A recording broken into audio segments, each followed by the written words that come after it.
Izuku Midoriya was born in a world filled of quirks.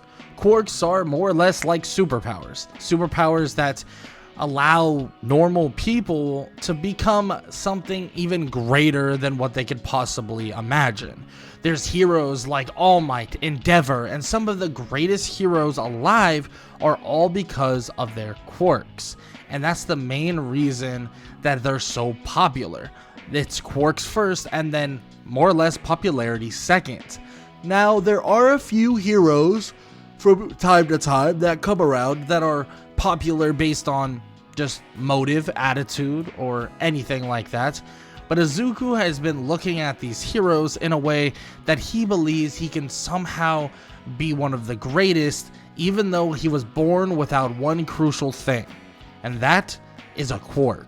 Now, all the doctors and everybody that actually evaluated Izuku would see that he doesn't have a quirk, but there's something different about Izuku. Not different in the fact of him being some sort of a prodigy or some sort of super genius or anything like that, but his genetic makeup and also his body's just functions seem to be a little bit different, as if it's telling that he has a quirk, but it's obvious that he doesn't. It's definitely odd, but it seems like his body is growing, or at least accelerating, at a somewhat faster rate than normal people, but this could be chalked up just to maybe him prematurely actually growing and being just a little bit bigger than most people around him. But what the other doctors aren't realizing is that this is Izuku's power to its core. As Izuku grows up, he is bullied by Bakugo and many others about not having a quirk. They basically tell him that he's useless, that he's a Deku, and that there is nothing he's going to be able to do to become the hero that he so wants to be. But Izuku still builds those morals, builds all of those great more or less personality, all that great personality of him wanting to be a hero, and he'll strive for it no matter what. So he begins putting in the work, actually training and actually working hard. I mean, he stays moderate because as a young child or a young kid, you don't want to hurt yourself by training too much, but he does get into like various amounts of sports, starts working out, starts running, starts doing push-ups and stuff like that, and he gets stronger and stronger. And now here's the thing. Izuku starts getting stronger and stronger at a rapid rate that nobody would even understand. He would be extremely strong for a normal human being. Actually, to the extent that when people would try to bully him, he'd be able to fight back really easily. Even with someone like Bakugo, who has an explosion quirk, and a quirk that is extremely gifted, he's actually not able to hurt Izuku necessarily, because Izuku is able to react to it and even lift up the body weight of Bakugo and slam him on the ground pretty damn easily. Now, it's not like he's invincible or anything like that. If Bakugo lands an explosion on him, it's going to hurt. But it seems that Izuku's body, strength, and well-being are actually just way better than most of the kids his age. Even some of the kids start trying to do the training regimen that Izuku does. Maybe they can catch up, maybe they can actually be like Izuku or be somewhat strong like Izuku, but then they find out very quickly that his training regimen is so much greater than anything that they could really handle, and that their dividends are nowhere as good as him. He begins to get extremely fit, extremely strong, and all of the above, and continues trying to work hard to strive to hopefully come into UA. But even with these things going on, he would not be able to get into UA. Even all the way up until he's a teenager, being around 14, 15 years old, Izuku would not even be close. He wouldn't be able to physically actually get into UA, and all of this time he's been trying to study up, train hard, and stuff like that has kind of gone to minor waste. Since this Izuku is actually more informed and actually tries to think and figure out what he's going to have to do to take down this UA entrance exam of some sorts, he actually learns of what normally they actually have the test be, being that of metal or steel robots. Now, to someone who has a quirk, this wouldn't be too difficult, but for Izuku, it's actually pretty hard. because Izuku doesn't have the strength to punch through robots of that caliber. He even tries to like punch through stuff like, you know, like refrigerators and stuff like that, stuff that is pretty sturdy, but he doesn't even get close. And this would worry Izuku. I mean, he's been training so hard, but how is he going to even overcome this? Well, Izuku tries to even utilize weaponry, maybe some sort of sword or blade or something like that, but he doesn't even know if that's going to allow him, or they're going to allow him to utilize that in the entrance exam. But still, he's going to have to bite the bullet and figure it out as he goes. And one day, while they're sitting in class, they all begin to hear the teacher speak about doing a career aptitude test. But of course, he throws all the papers in the air and says that he knows they all want to become heroes. Now, this is when everything begins to change, because the teacher informs everyone that both Bakugo and also Deku, or Izuku, wants to actually try out for UA. Now, a lot of people do begin to make fun of Izuku, being that he can't hurt them while they're currently in class, and Bakugo even joins in, saying that there's no way he's going to get into UA, and so on and so forth. He tells them that of course he will, especially if he can beat down people like them, but of course they retaliate with that he doesn't have a quirk and that he's not going to be allowed in because of that specifically. Izuku shakes it off and begins to think that he can do it, that he could be one of the first, if not the first person to get into UA without a solid quirk, and that he's going to figure out the hurdle that he needs to jump through to get exactly there. Now, after class is when things are kind of quiet for Izuku. Nobody messes with Izuku, like, at all, because they know what's going to happen, and they're going to get that three-piece combo straight to their face. So they decide, okay, we're not going to mess with Izuku or anything like that, and that includes with Bakugo. Bakugo would make fun of him from before, but physical conflict is not something that Bakugo will do. Now, he does continue to write in his journal, and as he heads home, taking the long way, going underneath a bridge, he would hear something underneath him. But it's odd. He hears it from what he feels to be so far away.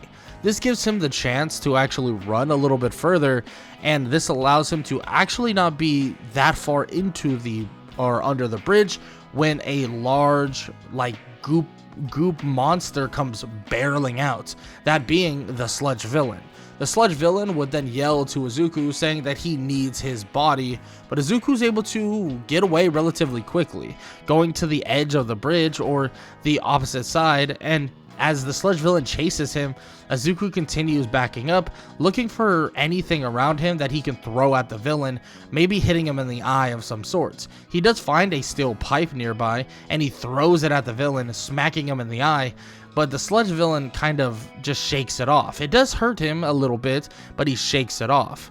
Now, the sludge villain continues to barrel toward Izuku, and Izuku would then hear someone in the distance, and he would hear a phrase that seemed so familiar, that is Detroit Smash, as the sludge villain would absolutely obliterate in front of him, slamming himself also into the wall. He would wake up about maybe 30 seconds later with a All Might that is smacking him in the face, you know, very lightly, but smacking him in the face. And he would be shocked to see that it's literally All Might. Like, this is insane. He would look at All Might and tell him that he's his biggest fan and can he sign his journal, but All Might's already signed the journal. But All Might would quickly gather up all the goop and gather up the sludge villain and prepare himself to leave. But Izuku wouldn't want him to leave. He would want to actually grab onto All Might's leg, and they would take off together. All Might would say that he needs to get off of him now, but Izuku says that he'll die if he falls now. So All Might would land on a nearby villain, letting him off and telling him that he needs to go. But Izuku tells him that he needs to ask him a question, and it's very important. And All Might says that, fine, ask him then. And as he's about to ask, All Might would actually go into a Small Might form, and this would shock Izuku, and the whole panic scene would happen, where he thinks that this isn't even All Might, but it is All Might. And All Might explains just briefly who he is, and basically that he is All Might, and that he has some trouble with maintaining that giant form, and he's not as young as he used to be. And with that said, he'd then ask the question, or Izuku would then ask the question, that can someone who is quirkless actually become a hero, in which All Might would tell him no, that he could do so many other things if he chose to do so, doctor, lawyer, whatever, but being a hero, it just doesn't make sense. Izuku would be shocked, so shocked that he can't even further explain his current capabilities. And All Might would wonder to himself, how does a quirkless kid actually survive as long as he did, or even react to the sludge villain as quick as he did, if he's just, well, quirkless, if he's just a normal guy? How was he able to do that? But before he could even really think too much about it, Izuku would be kind of upset about this, and then watch as All Might would jump off, trying to imprison the sludge villain or take the sludge villain away. But what they wouldn't know or understand is that the sludge villain actually got out, being released, and is currently setting and plotting to actually wreak havoc very, very soon. Izuku would head down with the aid of a random person who would let him down the staircase of the building, and as he continues home and walks home, he's saddened by the reality that his number one hero, the hero that he looks up to so much, has just told him that he cannot be the hero that he wants to be. He cannot be like All Might, and frankly, he can't be a hero at all. And this would break Izuku, making him extremely sad and make him extremely upset. But the motivation would creep quickly back in, because Izuku's motivation is extremely high. Like, he's not going to let this deter him, and is not going to stop him from doing what he needs to do or what he feels is necessary. And he would actually get his chance to prove the type of hero he is extremely soon. And by extremely soon, I mean absolutely right now. Because Izuku comes across something he's never thought he would see. Izuku comes across the sludge villain once again. He never thought he would actually see this villain again, especially after seeing him that very one time in that tunnel. And soon, well, he would realize why that sludge villain is there, because of him. The sludge villain was able to get away because he hitched a ride on All Might's leg, and he realizes very quickly that this right here is all his fault. And now that is something that he doesn't want to, well, just flat out live with, so he's going to make sure that whoever is actually being injured or is captive within the sludge villain currently, well, they'll know him as a hero, because Izuku's body will begin to move, because he sees the one person he never expected to be in trouble. The one person that's bullied him his entire life, but the one person he believes is still truly one of his best friends, and the one he calls Kachan. Katsuki Bakugo is stuck within the sludge villain currently, and Izuku Midoriya would begin charging forward. He would charge forward at it as fast as possible, grabbing his bag and throwing it at the eye of the sludge villain, taking a couple pencils and jabbing them into his eyes as he dives into the sludge villain head first. Bakugo watches all of this occur, and Izuku is able to get Bakugo out of the sludge villain just briefly. And when I say briefly, I mean briefly, because Bakugo gets out and is replaced by Izuku. Izuku is then stuck, and he gets his leg stuck within the sludge villain, and the sludge villain begins to drag him off. But quickly Bakugo would grab him by the arm, trying to yank him out. And he does just momentarily, but the sludge villain consumes both of Izuku's legs once again. Bakugo would send an explosion at the monster, and Izuku would look out to see that the heroes haven't even moved an inch. And the fact is, they are on their own. There is no way that the other heroes can help, and there is no All Might here to save them. Izuku would feel a rush, and an absolute rush, of just this determination. But not just pure determination, he would feel that he would be, or would die, if he doesn't become useful. He needs to prove to himself and to everyone else that he is no longer a Deku. He is no longer Deku, the one that needs saving, the one that is useless. He is so much more than just that. His body would feel a rush of adrenaline, and his body would feel like it's at an all-time high. It's an odd feeling for Izuku because his body has never felt like this ever in his entire life. He's never felt something or this rush in his entire life. It felt like his body has literally leveled up or has kind of grown in a matter of a split second. It's as if this crisis event is now changing him. And well, that's exactly what's happening. This crisis event has changed Izuku, and he would quickly begin to scream. But this is not a scream of terror. This is not a scream of pain. This is a scream for him to get his arm loose and slam a punch directly into the sludge villain, exploding half of the sludge villain's body into pieces. Izuku would get released, and there's somebody currently watching, and watching very closely. Izuku would turn back around toward the sludge villain as he's released from the sludge villain's grasp, and he would land one more punch at full strength, sending a shockwave toward the sludge villain, and the shockwave would obliterate the other half of the sludge villain, defeating him or at least splattering him in different directions. Quickly, the other heroes would join in to gather the sludge villain, and Bakugo would be praised for how he survived.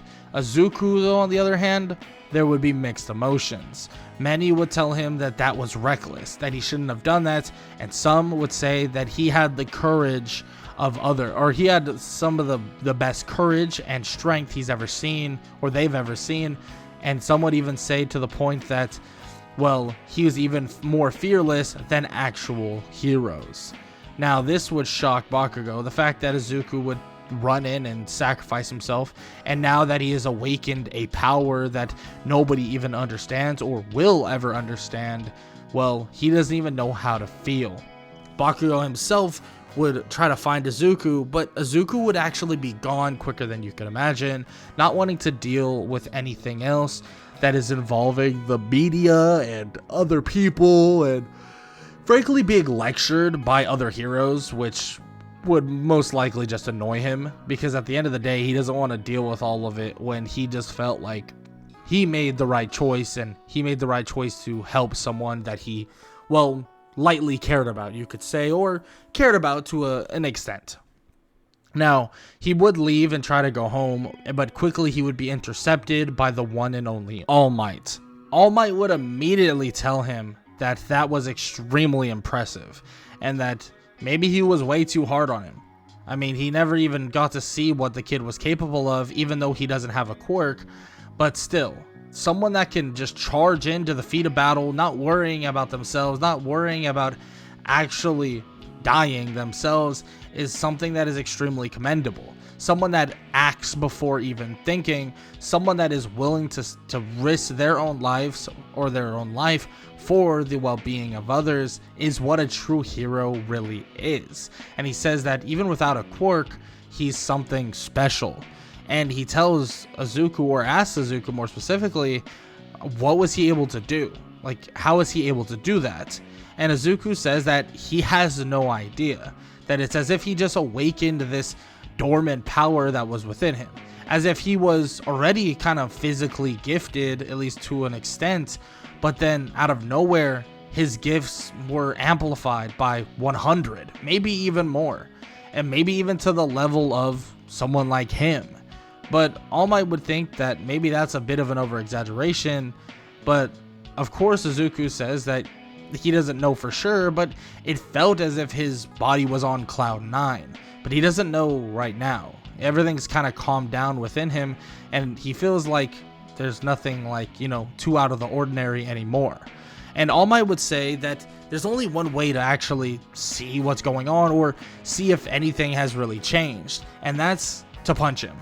in which Izuku says that's psychotic. He's not punching All Might. That's insane. And All Might says that he can quickly enter his giant form or his big form, and more or less he'll be able to withstand the blow. And Izuku says that if he's sure that he can do it, but do you really think that this is a good idea? And All Might would say, yeah, why not? As he turns into his Big Might form, or his actual All Might form, and Izuku would lay a punch on his chest. As he does, this would send All Might flying backwards throughout the neighborhood. Luckily not through buildings, because that would really suck, but just straight down the street. All Might would get himself to stop, but would ruin quite a bit of concrete, and he would immediately go back into his Small Might form, realizing quickly that this kid has a gifted ability of strength. But it seems like it's more than just that. It might be the fact that he has high levels of durability, strength, speed, maybe even the ability to kind of pick up and learn things extremely quickly. I mean, the kid seems to be some sort of a prodigy. I mean, how did they not pick up on this? And he would ask all these questions to Izuku as well. And Izuku would say that the doctors didn't think he was a prodigy at all. I mean, his body or his genetics or his bone density seemed a little bit abnormal, but other than that, it didn't seem anything too crazy. It was just maybe a better genetically built human being, and that was about it. But he still lacked a quirk. But of course, this would kind of make All Might think that Izuku is different. That Izuku is so much more than just a normal person without a quirk. I mean, he's definitely awakened a power that no other human being has awakened ever. If not, this might be a new evolution of what quirks could truly be.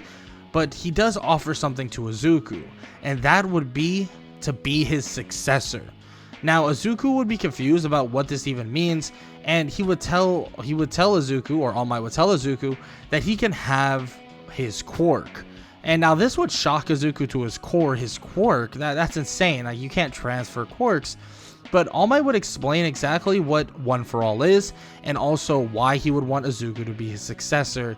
But quickly, Izuku would deny the fact that he wants to be necessarily All Might's successor. He not only believes that he doesn't necessarily deserve it, that he hasn't shown enough, but he also thinks to himself that whatever this gift has, or whatever this gift was, whatever this power is that is or was dormant within him, he doesn't want to revoke it. He feels as if taking on a quirk would be like disrespecting the gift that he was truly given, and disrespecting the gift that has now allowed him to save his friend and also save himself from a very, very, very scary villain. So he doesn't want to give away or take away from what not having a quirk has truly meant to him. All Might would hear this and would think that the logic makes sense, and he would hear the kid out, and he would say that he understands and gets it, and he wishes that Izuku would take his quirk, but if he doesn't want to, that's completely fine. But as a thanks to Izuku, or at least maybe a tome of forgiveness, he would like to train Izuku. Maybe he doesn't want to be necessarily his successor in the eyes of having One for All, but he could at least train Izuku to his best ability and actually help him gain greater strength and also gain greater abilities, maybe even help him learn what this power he has truly is, and also will prepare him for the UA entrance exam. Izuku thinks this is perfect. This is a great thing, and he would love to train with someone like All Might because there's obviously a ton for him to learn.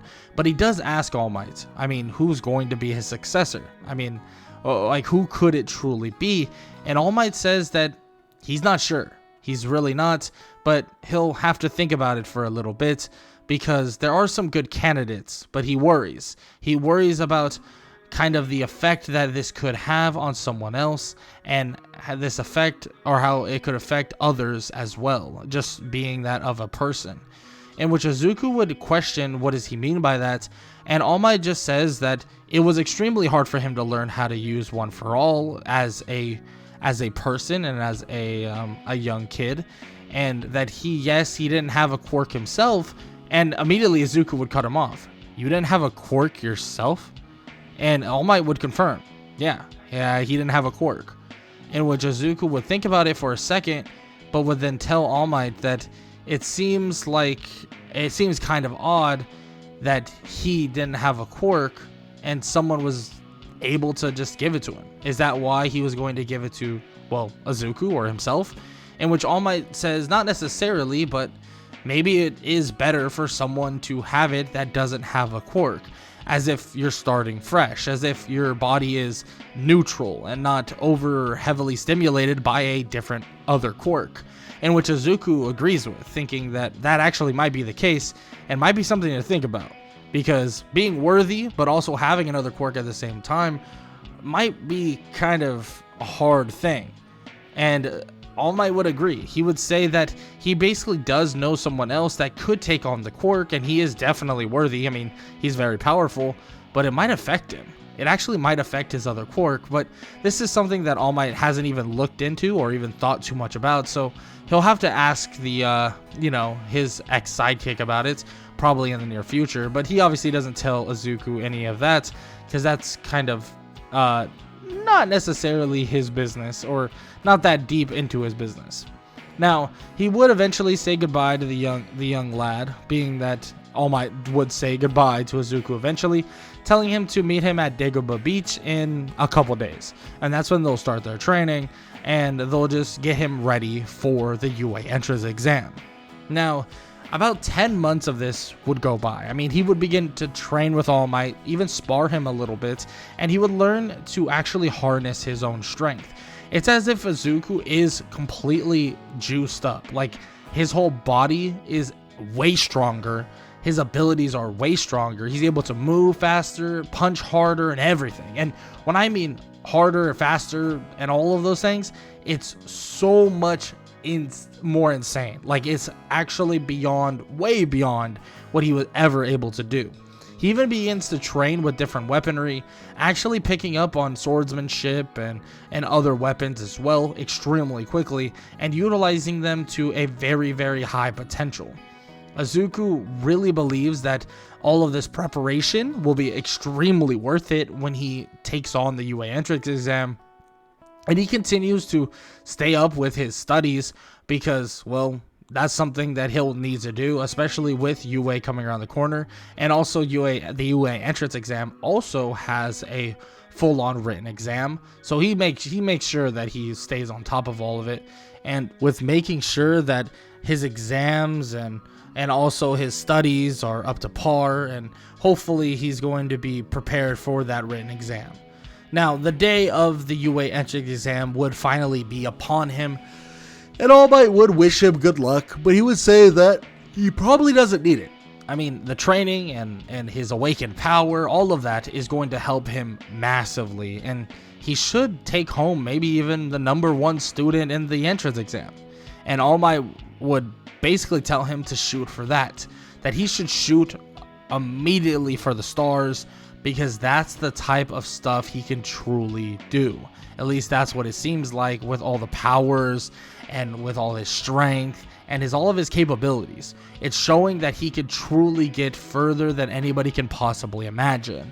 And Izuku takes that to heart, because he takes on the UA entrance exam, and the written part of it is easy peasy. It's nothing, no sweat. It's nothing crazy. I mean, he would score pretty decently on it, but what everybody was, or what he was afraid of necessarily, or to a large extent, was the practical exam. And the robots were all true. He has to take on robots, 1-pointers, 2-pointers, 3-pointers. There is a 0-pointer, but it's not worth anything, so there's no point of actually fighting it. And Izuku keeps that in mind as well. Now, he begins fighting these robots, and he quickly realizes that he's able to shatter through them very easily. From the 1 points to the 2 points to the 3 points, every last one of them. But he does think to himself that if he didn't have this awakening, he definitely would not have been able to actually take down the robots that he is currently absolutely obliterating. Like, there's no way that he would have been able to do the things he's currently doing at his old strength. But Luckily enough, he's not at his old strength, so he doesn't have to worry about that at all. Now, quickly he would realize that he is absolutely killing this exam. I mean, this thing is practically over, and he doesn't have any challenges, nothing. Everything seems very easy, very simple, and so on. But soon the 0 Point robot would begin to reveal its face, because the 0 Point robot is a giant robot, as tall as the buildings that are currently in this fake city. Now, initially, Izuku was just going to kind of walk away. I mean, there's no reason to fight the thing, it's worth 0 points, but he would then hear the screams of a girl. He would look around and then see that the girl is trapped under a piece of metal. He runs over and just kicks it off of her and picks her up and begins to move her out of the way. And the 0 Point robot would be trailing him pretty quickly, but it's not like he's really in any danger.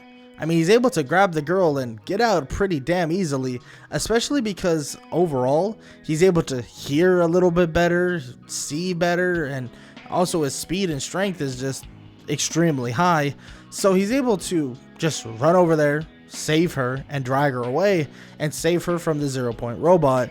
And luckily enough, as the 0 Point robot continues to stalk them down, he would then be stopped entirely because, well, they got the sirens go off and the UA entrance exam is actually over. And this would excite Izuku because he does feel like he 1000% passed this exam. He doesn't know if he got to the level that All Might wanted him to get to, but he knows for sure he passed the exam. Now, what he doesn't know is that he's also going to get extra points for saving the girl that was trapped under the rubble, and the girl herself is actually thanking Izuku entirely as the nurse that comes out, or who we know as Recovery Girl, actually comes out and helps Ochako Uraraka. In which that's when Izuku would learn that that's who she is. I mean, he did see her briefly when he was walking in and actually talked to her kind of mildly while they're walking in, but it was kind of just super casual and he was just trying to get into the exam hall. And she would thank him profusely, but he would say that it's truly no problem, that is what a hero would have done. And he just says that he's glad that she's okay and not, well, squished like a pancake. He would then wave her off and walk away. And let's just say there's many, many, many people, teachers, and even the principal of UA, and that includes also All Might, currently watching, and they are impressed. Everybody is extremely impressed. I mean, Izuku has shown aspects of himself that are very similar to All Might. Very similar. As if he has maybe the strength and speed of All Might possibly, or at least he shows capabilities similar to All Might, at least bare minimum All Might at a young age. Now, this seems insane, but everybody is extremely psyched up about having a prospect like him, but Izuku doesn't even understand how much of a landslide this truly was. He was so much better than everyone else that it wasn't even close. But of course, being the humble person he is, he has no idea. But that's kind of beyond the point. Izuku Midoriya would head home and he would wait for his letter from UA High School, the letter that will change his life forever. And I think that he will be pleasantly surprised when that letter arrives. But for now, that is the end of part 1 of What If Deku Had Toji's Heavenly Restriction. Izuku Midoriya is at home and he finally receives his letter. And that letter is from UA High School. But more specifically, it's from the one and only All Might. Yeah. All Might has officially joined UA High School as a teacher and is currently speaking with Izuku Midoriya about how he broke and shattered the records on the UA entrance exam. And immediately he tells the kid that he is extremely impressed. Extremely. And everything that he was able to do, it was just all because of him. Not All Might himself, but all because of Deku, of course. And he says that he was super impressed and that he can't wait to work with him further, especially because he has so much potential as a hero, and frankly, might even have the potential to be a greater hero than even himself. And he makes that extremely clear, and he immediately tells Izuku that he should be happy and ready to take on this whole entirety of UA High School. Izuku is extremely excited, especially after All Might tells him that he got number 1. Yes, number 1 in the UA entrance exam, and it wasn't even close. And he would be entering the new year as the number 1 student, and he would be the number 1 student of Class 1A. So Izuku, after some time and also training, studying, and stuff like that, he would approach UA High School with one thing in mind. And that one thing is to be the absolute best at absolutely everything. Now, Izuku physically is going to outmatch everybody, but he can't rely just on that, and he understands that. He knows he can't just rely on that, but he has to rely on his smarts as well. He's studied, he's drilled these things, he's thought about these things, he's thought about a multitude of things to make sure that he's always on top of everything. And he has no doubt in his mind that he can truly be the best, even with someone like Bakugo breathing down his neck. Now, with that said, we start the school year off with the very, very beginning, and this is something that Izuku is a little bit off-putted by because the door of the Class 1A is so large. He begins to think that there must be absolute giants and absolute insane beings here if that's the case. He would walk in, sit down, and soon he would see people that range from different colors, different body, kind of like body shapes, some huge, some with multiple arms, some pink, some straight up invisible. I mean, this is absolutely insane, but I guess it does make sense. At least that's what he's thinking momentarily. He sits down and awaits for the teacher to arrive, but everyone continues to talk and talk and talk, and eventually Shota Aizawa would be laying on the ground telling them all to shut their mouths, saying that the school year has officially started and that he wants to see exactly what they're capable of. He stands to his feet, completely covered in a sleeping bag of some sort, and he begins to tell them that he wants to do a bit of a quirk assessment test. Everybody begins to question why they're doing a quirk assessment test when they're supposed to be doing orientation. But Aizawa shuts them up, saying that there is no orientation, at least not right now, and not for them, because he's allowed to do whatever he wants, whenever he wants, as long as it benefits them in the long run. And he tells them all to meet him outside ASAP, and to get ready because there's gonna be some stakes involved in all of this. So everybody would head outside and meet on a field nearby.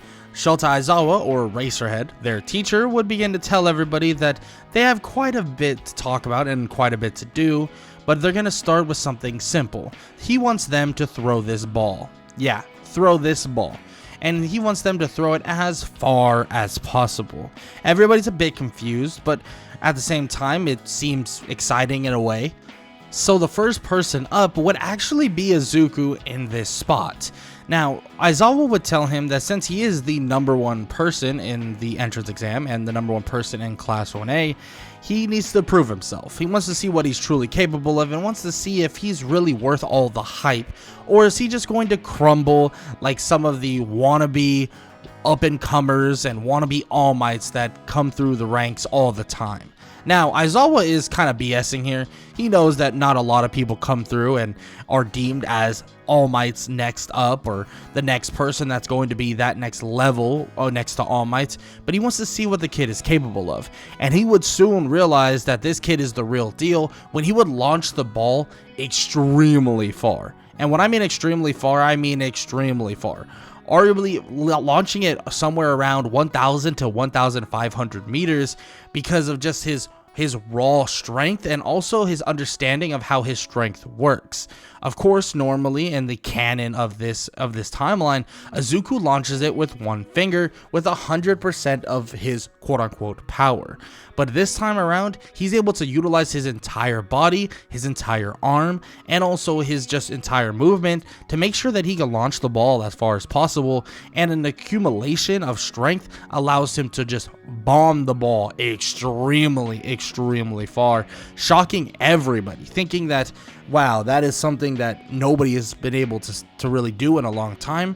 And also the fact that everyone's kind of excited to try and sort of match up. Now, sort of match up is definitely a loose thing to say, because they're not going to be able to necessarily go 1-for-1 with Izuku. I mean, not even close. Izuku is an absolute powerhouse, an absolute freak of nature, but they're still going to try.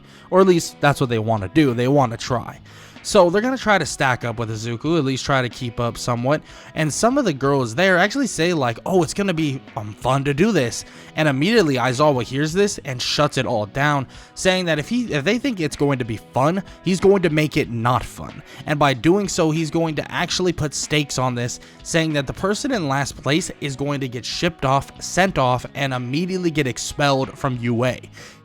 These stakes would make a lot of the people or a lot of students extremely concerned, but Izuku is not concerned, not one bit. He's been training for this. He's been working hard, working with All Might, working on his own, training his entire life. He's been working with different weapons, with different martial arts. I mean, this is part of his life. Competition is part of his life, and it's been something that is a cornerstone for him for a very long time, and makes it so that he's gotten such a head start on everybody.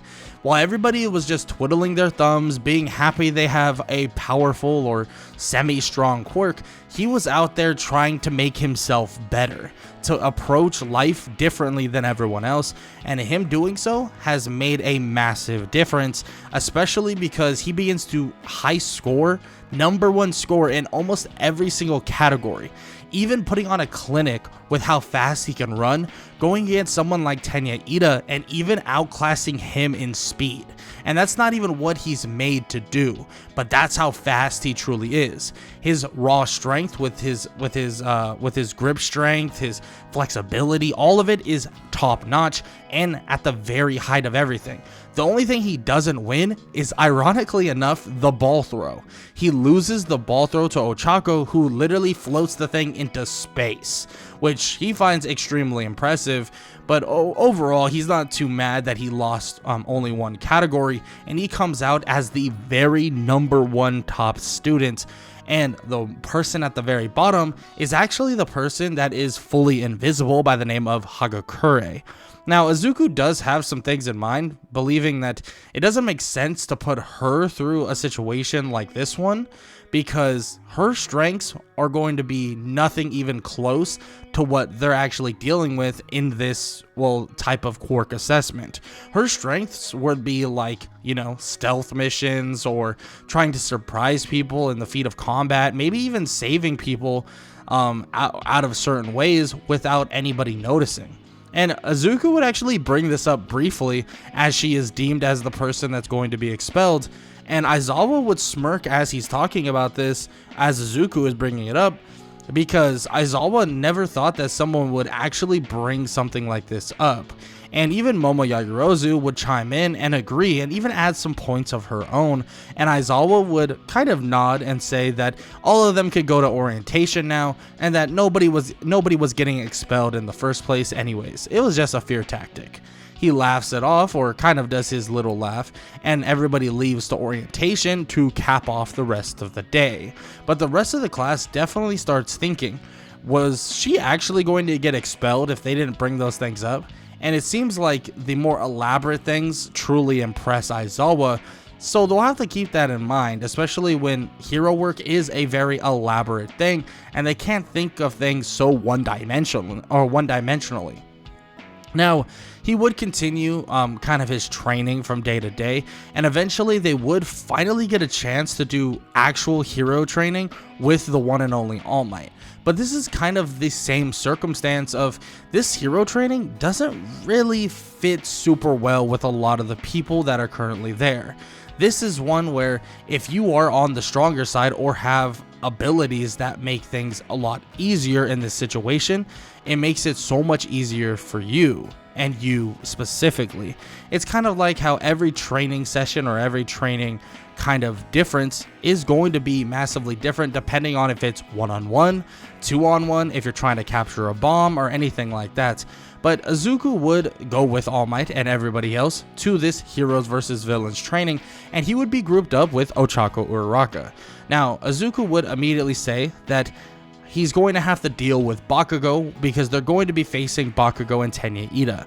Bakugo has a massive grudge against him and actually hates him to a large degree, so he's going to have to try and spar or fight him initially. He tells Ochako to try and locate the area that Tenya will have the bomb because he guarantees that Bakugo will come running after him and try to hurt him, in which she says that she'll do just that, but how is he so sure?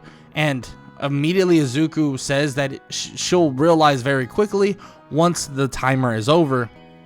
And the timer of 5 minutes would eventually chime up, and they would walk in, and you could hear the explosions racing down the staircase. He would kind of nudge her away, saying to go and try to find the bomb already, and she would nod as she runs off.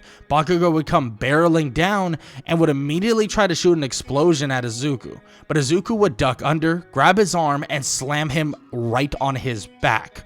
And he has to kind of hold back here, because if he slams him too hard, he could straight up fracture and destroy Bakugo's spine or back and stuff like that. It's an absolute scary thing, but he's at the end of the day extremely strong and powerful, so he needs to make sure he doesn't exactly cripple the guy forever. He does beat on Bakugo, knocking him out eventually, but it's obvious who has the upper hand and who, in a technical sense, is just flat out the better fighter. And let's be honest, I mean, there's no shame in that. I mean, there's going to be people that outclass you in specific realms, but this one-on-one fight was not the smartest idea for Bakugo, and I think we can all agree that Bakugo is quickly realizing that Izuku is levels above him, and that what he saw with the sludge villain and everything that happened that day is just cementing that to the largest degree. Izuku would then race upstairs and eventually find where Ochako is, and Tenya Ida would be trying to keep the bomb away from them both. But it's obvious that Izuku has the speed advantage, so he would cover that ground, tapping the bomb and easily defeating them. He would tell Tenya that he's lucky that he didn't have to, or that he didn't want to fight necessarily, just trying to keep the bomb at a safe distance. And he says that his buddy or teammate Bakugo would definitely agree with the fact that they should stray away with taking a frontal assault. In which Tenya says that he didn't want to frontal assault in the first place. Bakugo kind of just ran off and did his own thing, in which Izuku nods his head and says that it sounds like Bakugo. All Might would come on the speakers and would say that it is now over and that Izuku and also Ochako Uraraka have now won. And frankly, when they get back, there's not much to critique there. Izuku understood, knew the people that were involved, understood what they needed to do. They were able to scout and survey properly, and yes, Tenya did play the role of a villain pretty good, but other than that, Izuku and Ochako did a fantastic job analyzing the situation and actually utilizing their strengths and also just their abilities to their largest advantage. And everybody else nods and agrees, and Momo even chimes in with some couple things that maybe she saw, but overall everybody is in agreement that Bakugo was just outclassed and did some stupid stuff, and he shouldn't have taken on Izuku by himself one-on-one for no good reason. And as a villain, you want to keep your advantages, or at least trying to maintain your advantages to a large degree. Now, this would lead us to just watching the rest of the matches, or watching the rest of the hero versus villain 2 versus 2s, and Izuku watches as many of the heroes, or up and coming heroes or classmates have some good things going on. I mean, frankly, some of them do really well and others don't do not as well or not as good.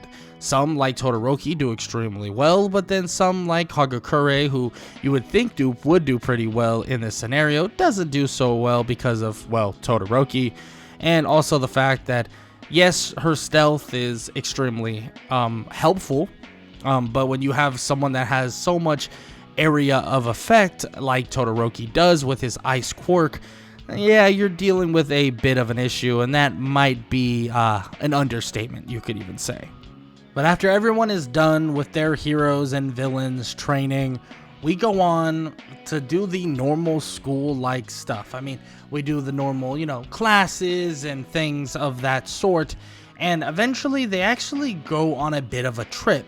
This trip isn't too far away because UA High School on campus actually has a rescue facility, but that's where they're going to go next. And that's what Aizawa actually tells everybody as well, telling them all to hop on the bus, and they're going to be heading over there now. And while on that bus, everyone talks about one specific thing, and that's who has the strongest quirk. Everybody questions, do you think it's Bakugo? Do you think it's Todoroki? Do you think it's Deku? Now, everybody does conversate about this, and yes, Bakugo is a little bit out of the running because he got, beat pretty bad by Deku. But at the same time, I mean, he didn't even really get a chance to use his quirk during that fight. He was just kind of just outskilled. And nobody really knows what Deku's quirk is. And some of them believe that Todoroki's is just so much better than everyone else's. And some others as well believe that actually Deku does have the best quirk. Just because you know how to use your quirk properly doesn't mean that your quirk is somehow weaker than others. He obviously can make the most of his quirk, making him extremely powerful. Now, this conversation continues on all the way up until they go to the rescue or the USJ, and the USJ, as they enter, they would be greeted by Pro Hero 13. Pro Hero 13 is a pretty cool hero overall, actually someone in the class by the name of Ochaku Uraraka, who we've seen earlier, fangirls over her briefly, saying that she is kind of her favorite hero, and Pro Hero 13 has a black hole-like quirk, and she begins to explain to everybody that they're going to be doing rescue training today, and it's going to teach them a lot about not only their quirks, but a lot about hero work in general. Because hero work is so much more than just beating up on some bad guys. And as they walk in and continue talking about this specifically, portals begin to open and bad guys begin to approach and come out of those portals by a nearby fountain. And a couple people, even one by the name of Kirishima, says that must have cost a fortune to have actual fake villains come out so that they can train. And Pro Hero 13 immediately says that those are not fake villains, and Aizawa tells them all to get back immediately. Making sure that everyone is safe, he would jump forward and begin his assault on the villains. Izuku begins to slightly consider what's going on. I mean, he looks around seeing all of the villains, seeing this villain with a hand on his face and another one that is a giant being, and he can tell that these villains, those right there, are extremely strong. And he doesn't know what part of him is telling him to go, but there's a part of him telling him to actually go down there and fight with Aizawa. And it's a part of him that isn't the one that is heroic, isn't the one that is telling him, oh, you have to save people, you have to help people. No, this one is an urge for combat, an urge to test strength. Because once Izuku hears and sees that these are real villains, he immediately thinks to himself that he is strong enough, and has the ability to take them down. He jumps into action almost immediately, and his contemplation was only a matter of seconds.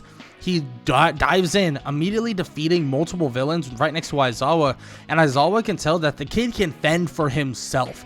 And, well, I've said it before, but that is an understatement. This guy is absolutely beating the brakes off of most of the villains that are there, taking a lot of them out and thinning the horde of villains way before a lot of them could even split up. And frankly enough, there's really no chance for a ton of the other villains to spread out and sabotage the other kids. Actually, Kurogiri sees Izuku as such a big threat that he tries to send him off into a different direction, but Izuku's speed makes up for it, and he's able to dodge the portals that are going to consume him, and he's able to recognize how Kurogiri's quirk at least works to a certain degree. But he knows that the main targets and the strongest beings there are the Nomu, Shigaraki, who obviously he doesn't know his name, but he does know that he's powerful, and the person that's currently utilizing portals by the name of Kurogiri. Now, he knows they're the strongest, but he has to thin the herd of more or less villains that are there so that Aizawa can handle the rest relatively quickly. And it doesn't take too long to do so, but it seems like the villains realize that this kid is a threat as well, quicker than you could imagine, because the Nomu comes rumbling and stumbling, speeding right for Izuku, trying to actually land a punch on him. And he does just that. The Nomu lands a right hand on Izuku, but he's able to get his arms up to block, and Izuku can feel his bones not shattering, but vibrating from the punch alone. He knows his durability's good, but that type of punch is beyond anything he's ever taken. His arms are even sore, and he can feel that it seems as if the punch didn't even come off completely clean, and if it did, it might have shattered every bone in his arms by blocking it if he took the full brunt of the attack. And he immediately would look back up to see the Nomu is already on him right after already striking him that one time, realizing that this thing is not gonna stop until he's dead. So Izuku fights back and immediately would begin to try and get the upper hand on this Nomu by dodging, weaving, and also just punching him in any spot that he thinks could be a weakness or a weak spot in general. But quickly he would realize that he's going to need just full-on strength of blows to make sure that this Nomu can drop to the ground or even be substantially injured, because there is no weakness on the Nomu necessarily. I mean, he even punches at its brain, but it seems like the brain itself doesn't really even matter either. It might sound weird, but it kind of seems as if the brain on the Nomu is like kind of just, well, in a way, dead, as if it's just a acting mind control type of device, and it's already kind of corrupted to the point that it's not like it's a massive point in the functionality of the Nomu to a large degree. Now, he is able to do damage to it, and it might slow down the reflexes just slightly, or, you know, make it a little bit weaker, but he's not trying to kill the thing necessarily. He knows that he shouldn't be trying to kill really anything, and that includes monstrous beings, but he knows that he also has to fight for his life to survive, so he does his best to do so. Keeping the Nomu off of Aizawa and taking on the Nomu head on is not an easy task, but a task that really only Izuku, especially out of all the kids and all the students, would only be able to take on. Izuku is the one, and it seems like everybody is quickly realizing it, because the Nomu is just going blow for blow with Izuku, and you can feel the shockwaves throughout the entirety of the USJ. Now, everything would begin to shift, especially when All Might arrives. With his giant loud "I am here," he would come spiraling in with a punch of his own. Immediately after that punch, Izuku would follow up with multiple kicks and then a punch to the face of the Nomu. Now, when Izuku and All Might begin fighting, it seems like they're extremely coordinated. And when I mean coordinated, I mean coordinated. They're pretty damn good together, and it seems like they understand the fight style that they're both trying to work at, and it might be a kind of aftermath of the practice and also training that both of them went through together. And defeating the Nomu, like, more and more, just seems like an easier and easier task as they go along. And Izuku and, well, All Might continue to beat on the Nomu, but the resistances are showing massively. This leads to All Might pointing toward Izuku and pointing toward Shigaraki, believing that Shigaraki is the main reason why this thing is literally doing the things he's doing. So he immediately would try to look for an opening to dash at the freak of nature that has a hand on his face and cracking skin. As he goes to punch the Nomu, he would immediately kind of miss on purpose as he lunges straight towards Shigaraki.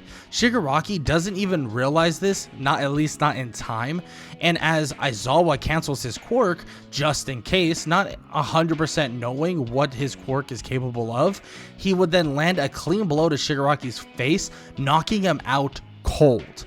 And immediately Kurogiri tries to get him out, but it seems like Bakugo is already on the body of Kurogiri, shooting an explosion directly at it, refusing to let it go and let him leave. And since Shigaraki is basically out cold and out of commission entirely at this moment, the Nomu would just stop functioning properly. The fight would go on for a little bit of an aftermath, but with no other instructions and nothing else going on, especially when All Might sends him kind of out of the radius of Shigaraki, the Nomu has no idea what's going on and is kind of just flat out dormant. And this would kind of freak Kurogiri out, especially because he's trying to save Shigaraki here, and Kurogiri would do his best and would eventually get Shigaraki out, but would have to leave the Nomu behind. But there is one thing that really does bother the heroes, and that's the two people that are the main perpetrators, being that of Kurogiri and Shigaraki, are now gone through the portals, and there was really no way of stopping it. But it's obvious that Shigaraki has a lot to do, because it seems as if Deku has a massive leg up on him, especially with that blow. But it seems as if Shigaraki, now with the information of Deku and also the information of his coordination with All Might, it seems that they found, or at least they think they found, the successor of All Might, being that of Izuku Midoriya. Information that will go very well, at least leading to information going to the big boss, but that we know as All for One. But the good thing is, everybody currently in the USJ is safe. Nobody's hurt massively. I mean, mental scars are another thing, but nobody is necessarily hurt. There's no like crucial or brutal injuries, and everybody for the most part is okay, and that's extremely good. But Izuku does get in a bit of trouble. I mean, he was told to stay back, and he was told not to do anything too stupid, and he decided that he was going to dive straight into the feat of battle and make sure that he took down some villains. And as much as it did help, he is still a a student, and he shouldn't have done that, and they have to worry about his safety more than anything. Now, Izuku does accept that and says that he apologizes and so on, but even Aizawa says that he's going to have to do some extra training, and he's going to do extra training with him as a punishment. Izuku kind of says, okay, I agree that I'll do the extra training, but even Izuku doesn't really see this as necessarily a punishment, but he has a feeling that Aizawa probably has some extremely brutal things for him to do, which he would be correct. And soon, or soon during this time, he would begin training with Aizawa, and Aizawa basically tells him that he has to do this brutal training routine before he actually learns something he wants to teach him. He throws him a scarf and tells him that since he's a hand-to-hand combat type of person and hand-to-hand combat type of hero, he's going to benefit from the usage of his mind and that scarf. He tells him that it's going to be something extremely hard to get a grasp on, but once he does, he's going to be able to utilize that in massive and insanely good ways, even better than some of Aizawa. He even tells Izuku that he'll be able to more or less get a different support version of it that is more durable, maybe one that is more you could say kind of brutal in terms of just as a weaponry standpoint, and maybe even one that he can control and utilize his weapons on as well, at least to some degree. He tells him that the scarf itself is durable, but he knows that he is a very strong person, so he probably will tear up the scarf somehow, even though it's like almost as strong as metal sometimes. But still, just in case, they'll get him something that is extremely durable as a scarf, and he'll utilize it even better than Aizawa when they're at the end of it. And this training continues on throughout this time, all the way up until the UA Sports Festival, and Aizawa makes sure that this is brutal training.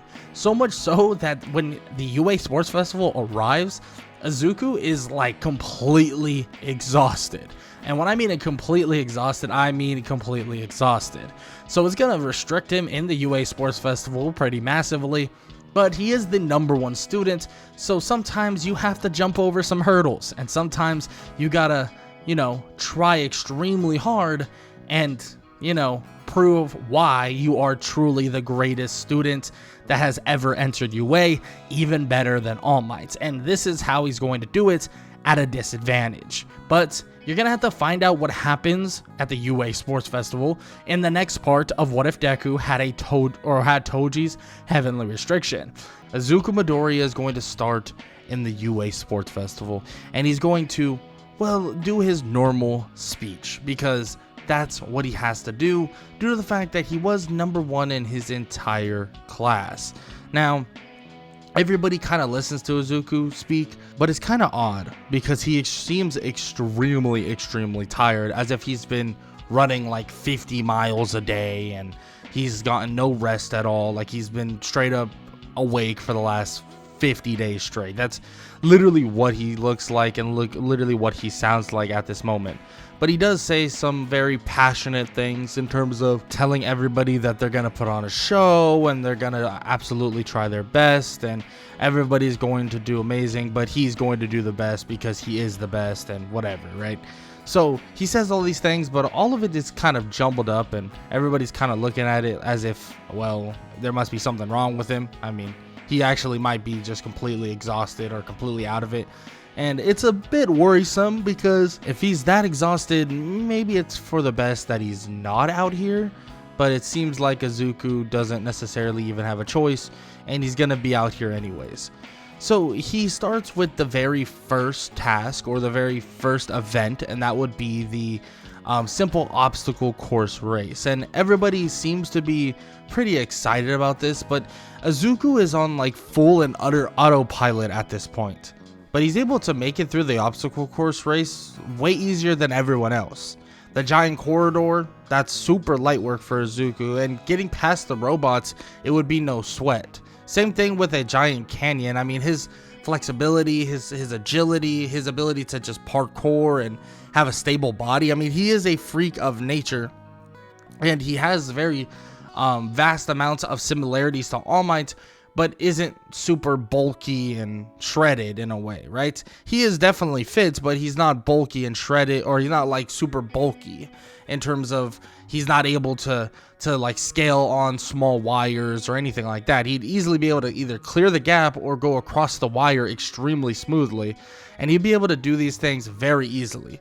But he kind of does it while just coasting. I mean, he dodges the robots, goes across the wires, even walks past all of the mines on the minefield very easily, but it seems all instinctive, as if everything is instinctive to him, as if there isn't any really thinking to it. And while Aizawa watches this, he's kind of smirking inside because he now understands and realizes what Izuku truly is capable of, and that's these senses that he has have been heightened to 1000%, and he doesn't even realize that himself.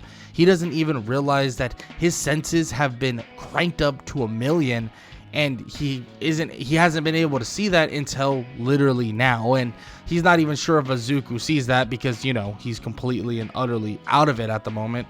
But the fact is, his senses are like cranked to 1,000,000, so he's able to literally sense where things are, how things should be, what he should do, and that includes with basically avoiding the minefield and easily getting past certain obstacles and stuff like that. And frankly, he would finish #1 in the obstacle course race, and everyone kind of expected this. I mean, the audience did struggle hearing what he had to say, but they did know he was kind of the prodigy of UA, and he was kind of being deemed or leaked as the next All Might. But of course, nobody believed that specifically, but he had to be something really good if they were even putting that label near him. So he had to be pretty damn good. So the #1 slot is not too surprising for Izuku, but of course that does come with some, you could call it backlash. And Well, it all deals with actually what he's going to maintain in the cavalry battle, being that the cavalry battle that is coming up will actually have some points involved, being that he is the number one person, or got the number one slot. He will now be forced into having the more or less like immediate winnable band, being that of like the 10 point or 10 million point band. And since he has that band, of course everybody's going to be gunning for him, but it's a little different involving this version of Izuku because he is pretty damn strong. And nobody's going to be like, oh yeah, I don't want to be with this guy because he has 10 million points. There's going to be quite a few people that actually want to join Izuku because of the fact that they know how strong he is, and it's an automatic win con if they just keep the 10 million band. And a lot of people, there's a good amount of people that just will decide not to gun for him once they see how he's able to handle the other people, or how he's able to handle the people that eventually will come for them. And it's going to make it very, very clear that he is not someone to be messed with.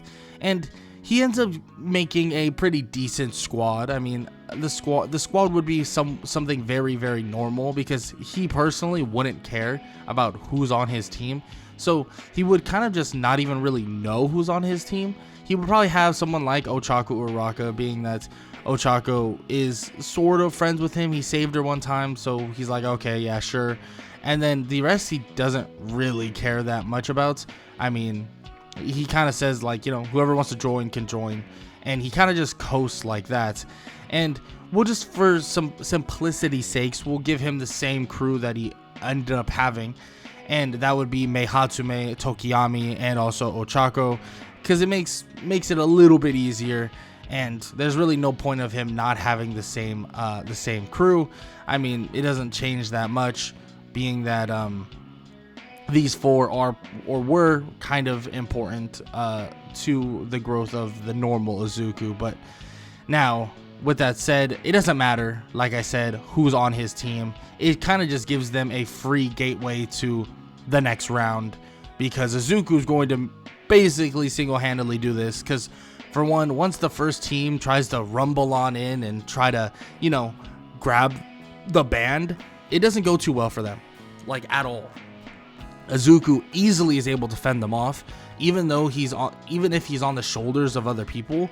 Like, he can easily fend them off, and that includes literally him just fending them off in hand-to-hand combat and so on. And it's one of the easiest things for Izuku to do, because they're all just basically doing a frontal assault. And once he shows off his just immense strength, people realize very quickly that they should not mess with him at all. Now, they might have been able to get his band if they all kind of teamed up together and stuff like that. There's probably a good chance they would have, but of course they're not really thinking about that when they see Izuku kick somebody into oblivion or kick him straight out of the ring, and all they're thinking is, wow, okay, like, let's not mess with this person at all. The only people that would actually even try to target Izuku would be Shoto Todoroki and also Katsuki Bakugo, being that Bakugo has a grudge against Izuku, or at least somewhat of a grudge, trying to prove what he's worth, or trying to prove that he's better or as good or whatever to Izuku. And Shoto is also kind of trying to prove that he's better than his father, or at least to an extent is. So he's going to somewhat want to take down Izuku, showing off what he's capable of in the face of someone that is supposed to be the #1 student. Now, all of those assaults on Izuku do not work. Bakugo stands no chance. The explosions literally do not hurt Izuku, and Izuku knows so much about Bakugo to the point that it's not even really fair. Like, Izuku's mind, or just mind for fighting, is a lot better than all of them. So even in this unorthodox state, Izuku's able to maintain and contain every single person that tries to hurt him or anybody else in his crew, and he's able to maintain his 10 million point band pretty damn easily. And this is still an Izuku that is extremely just coasting at this point. I mean, he is extremely tired. You can literally tell he's tired, but luckily enough, he could literally sit on the shoulders of somebody, so it ended up not being too big of a deal. because, you know, he was kind of just chilling, fending people off, which gave him a little bit of a rest time. And this would lead him to the very next round. And that very next round would be more or less something that is going to show what they're capable of in a 1 versus 1 setting. And it's a very tournament-based format. And the first person that Izuku goes head-to-head with would be someone that's actually not even in Class 1A or Class 1B or any of the hero course in general. This is somebody that's actually just in the normal general studies, and that would be Hitoshi Shinso. Now, this would be a little bit confusing for Izuku because he would think to himself, well, like, why is he here in general? Like, why would he even be in this one-on-one fight if he's in the other course or in the general studies course? And he would then soon realize that he must have a special type of quirk. I mean, Izuku would come to that conclusion pretty damn quick, thinking to himself like, okay, well, he must be some sort of like freak in terms of a quirk. I mean, there's nothing wrong with that, but or nothing wrong with being a freak necessarily, but still, he definitely is thinking like, okay, this person's definitely some sort of a freak, or whatever quirk he has must be freakish if he could be in general studies but then not get into Class 1A or Class 1B and stuff like that. He would then meet Shinso, and Shinso would begin talking to him, and as Shinso talks to him, it's as if red flags are going off like crazy in the brain of Izuku, like insane. It's as if something's telling him not to respond, and Izuku actually doesn't understand why he's feeling this way. It's as if his brain is like straight up revolting the idea of talking to this person, and continues to do so as Shinso continues to speak more and more and more. Shinso even goes as far as calling Izuku lucky, or even complimenting him, or even going as far as telling him that he's kind of wasting his potential and that he could be doing so much more, and this and that and this, and it keeps going, and he continues to try and do this, and Izuku kind of allows him to do so, thinking to himself that he wants to know why exactly he's doing all of these things and why he's saying these things. And then it clicks in Izuku's head that Shinso must have some sort of voice-like quirk, or maybe like a hypnosis quirk with his voice, or maybe a quirk that allows him to control others with his voice, but it must have a stipulation. And he quickly realizes that the stipulation is 1000% him just talking back, or maybe even answering a question of some sort. And he would then just dash at Shinso and grab him and lean him off the stage. As he's leaning him off the stage, he would then nod his head towards Shinso as he would respond to one of the questions. And Shinso would be completely shocked by this because, well, he obviously figured out what his quirk did. Why would he do that? And Izuku would kind of take a tumble off the stage of the order of Shinso, and everybody would freak out, saying that this was one of the biggest and most insane underdog stories ever. This was the #1 student, and he just got knocked off by a general studies student. I mean, this is serious. People need to really watch and check out what's going on. And everybody's freaking out, and Izuku kind of just shrugs it off and kind of thinks to himself that now he can go and actually rest, because he's freaking exhausted after all the training that Aizawa put him through, and also, well, the fact that he's exhausted from freaking doing this entire, like, you know, the obstacle course race and all of it in terms of the UA Sports Festival on basically like no sleep and just no rest at all. And he wanted to get out of here as soon as possible. But he also feels that someone like Shinso does deserve a chance, and it seems like he really does want to become a hero, so might as well give someone like him a chance, and you never know, it could work out for the best, at least to a certain extent. Now, this would lead Izuku to kind of just missing the rest of the UA Sports Festival. Like, he doesn't really care what the other people do and how it goes. He does want to give Shinso a chance, but he doesn't really care to, like, you know, stay there and watch him. I mean, he's not really that invested in it.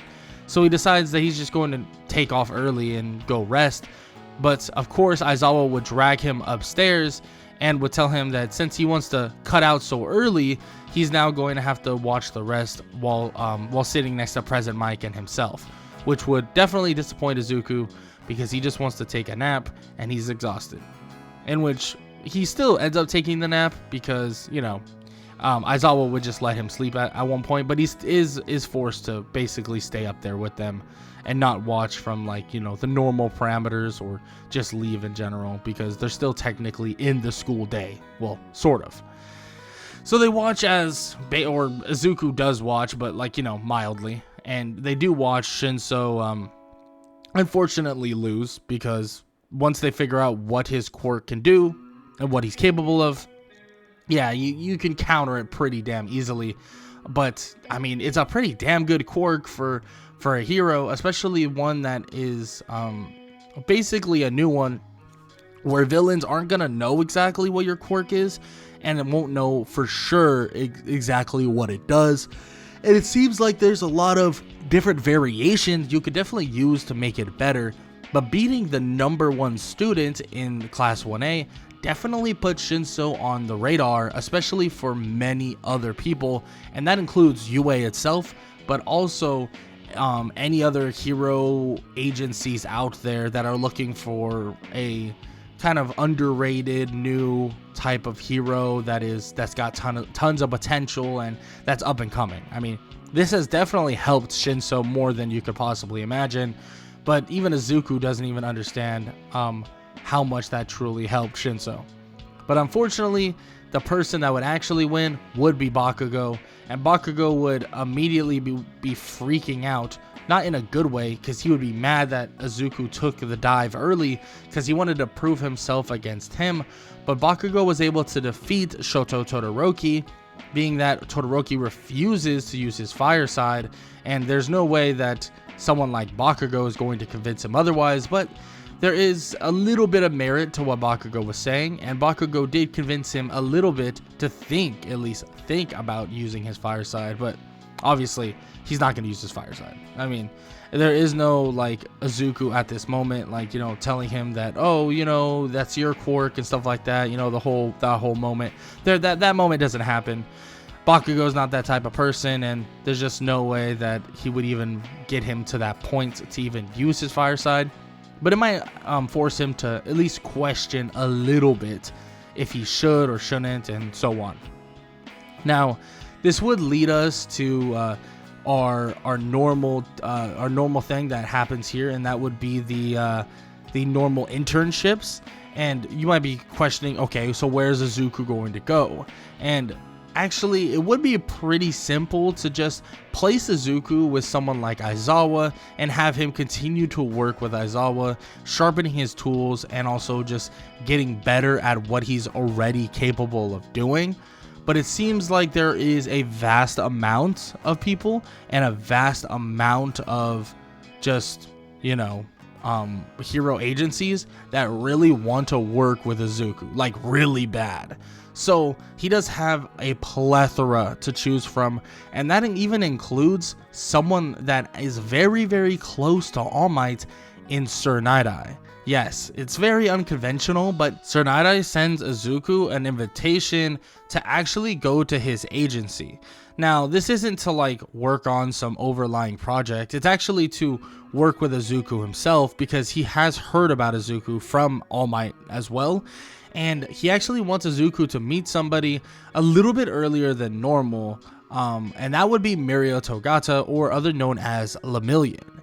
Now, Lemillion does basically talk to Izuku, and they actually get along pretty damn well. And I mean, who wouldn't? Mirio is a pretty good dude, and overall Mirio is someone that is very, very nice. So there is no problems or you know, false chemistry there. But they do just mainly just kind of train, and Sir Night-Eye just tests Izuku for a large period of time, because he wants to know what the kid is capable of, what the kid's mindset is, and how he's dealing with kind of a lot of fame. At the end of the day, he is being told that he is basically the next All Might, or the next reincarnate of some super powered being. Like, that's literally what they think he is. And well, to an extent, they are correct, but Sir Night-Eye wants to know if this kid truly is hero material, if he can get past all the hurdles that are going to stand in front of him, and he just wants to know what he's truly capable of. And luckily enough, they do know that well, Izuku basically is aware of All Might. He's aware of, One for All and stuff like that. So they reveal something to Izuku that would shock him, because he never even knew who Mirio was initially, but now that he knows him, it kind of makes sense, and that's Mirio got One for All. But this does worry him a little bit, because Izuku, for himself, he was theorizing a little bit, and he of course is pretty intelligent. He was theorizing about One for All, theorizing why, One for All could possibly be better in somebody that doesn't have a quirk and stuff like that. And he worries that Mirio does have a quirk, but maybe his permeation quirk is a good blend for One for All. He's not 100% sure, but it does make him extremely worried for him. But he doesn't bring this up necessarily right now, because it's not really super important, especially if there hasn't been any feel of backfire, at least in terms of Mirio utilizing One for All. It seems like for the most part Mirio has gotten a pretty good grasp on it, especially because he's already used to utilizing very intense and very hard to use quirks, so it seems as if he's actually doing pretty good with it. So that's always good, but he'll bring that up to him eventually, maybe a little bit later in their training, and he's able to actually do so when he's able to work with Mirio a little bit more for the next couple days. They do some training, some basic patrolling and stuff like that. Nothing too heavy. I mean, it's nothing insane, but Izuku would give his thoughts and ideas to Mirio about One for All, and also about how he could utilize it and stuff like that. And Mirio hasn't even thought about the fact that All Might was quirkless. At least to an extent, he was quirkless until he got One for All. So maybe that is something to think about, but he hasn't had any repercussions so far. Yes, he had his struggles, and yes, he's, struggled from time to time with the quirk, but having a brand new quirk is so unprecedented, and nobody has ever had something like this. So of course he's struggling with it. I mean, who wouldn't be, right? So it all makes sense that he would be to a large extent. And, well, yeah, it just seems kind of normal. And eventually, after, bonding with this Sir Night-Eye agency, and bonding with someone like Mirio and Sir Night-Eye, and getting to know each other and stuff like that, it would eventually lead down the path of getting a phone call from UA High School. Yeah, a phone call from UA High School. Yeah, it's a scary thing, because once that phone call rings in, Izuku would then start hearing exactly what they're talking about. Supposedly something happened in Hoshu City, something that they're not necessarily aware of to a large extent. Of course, they had some heroes go out there, but Izuku was not allowed to do so, and Mirio, for the most part, has been just working with Izuku. So they weren't super involved. They didn't think it was too major, because it was kind of spur of the moment.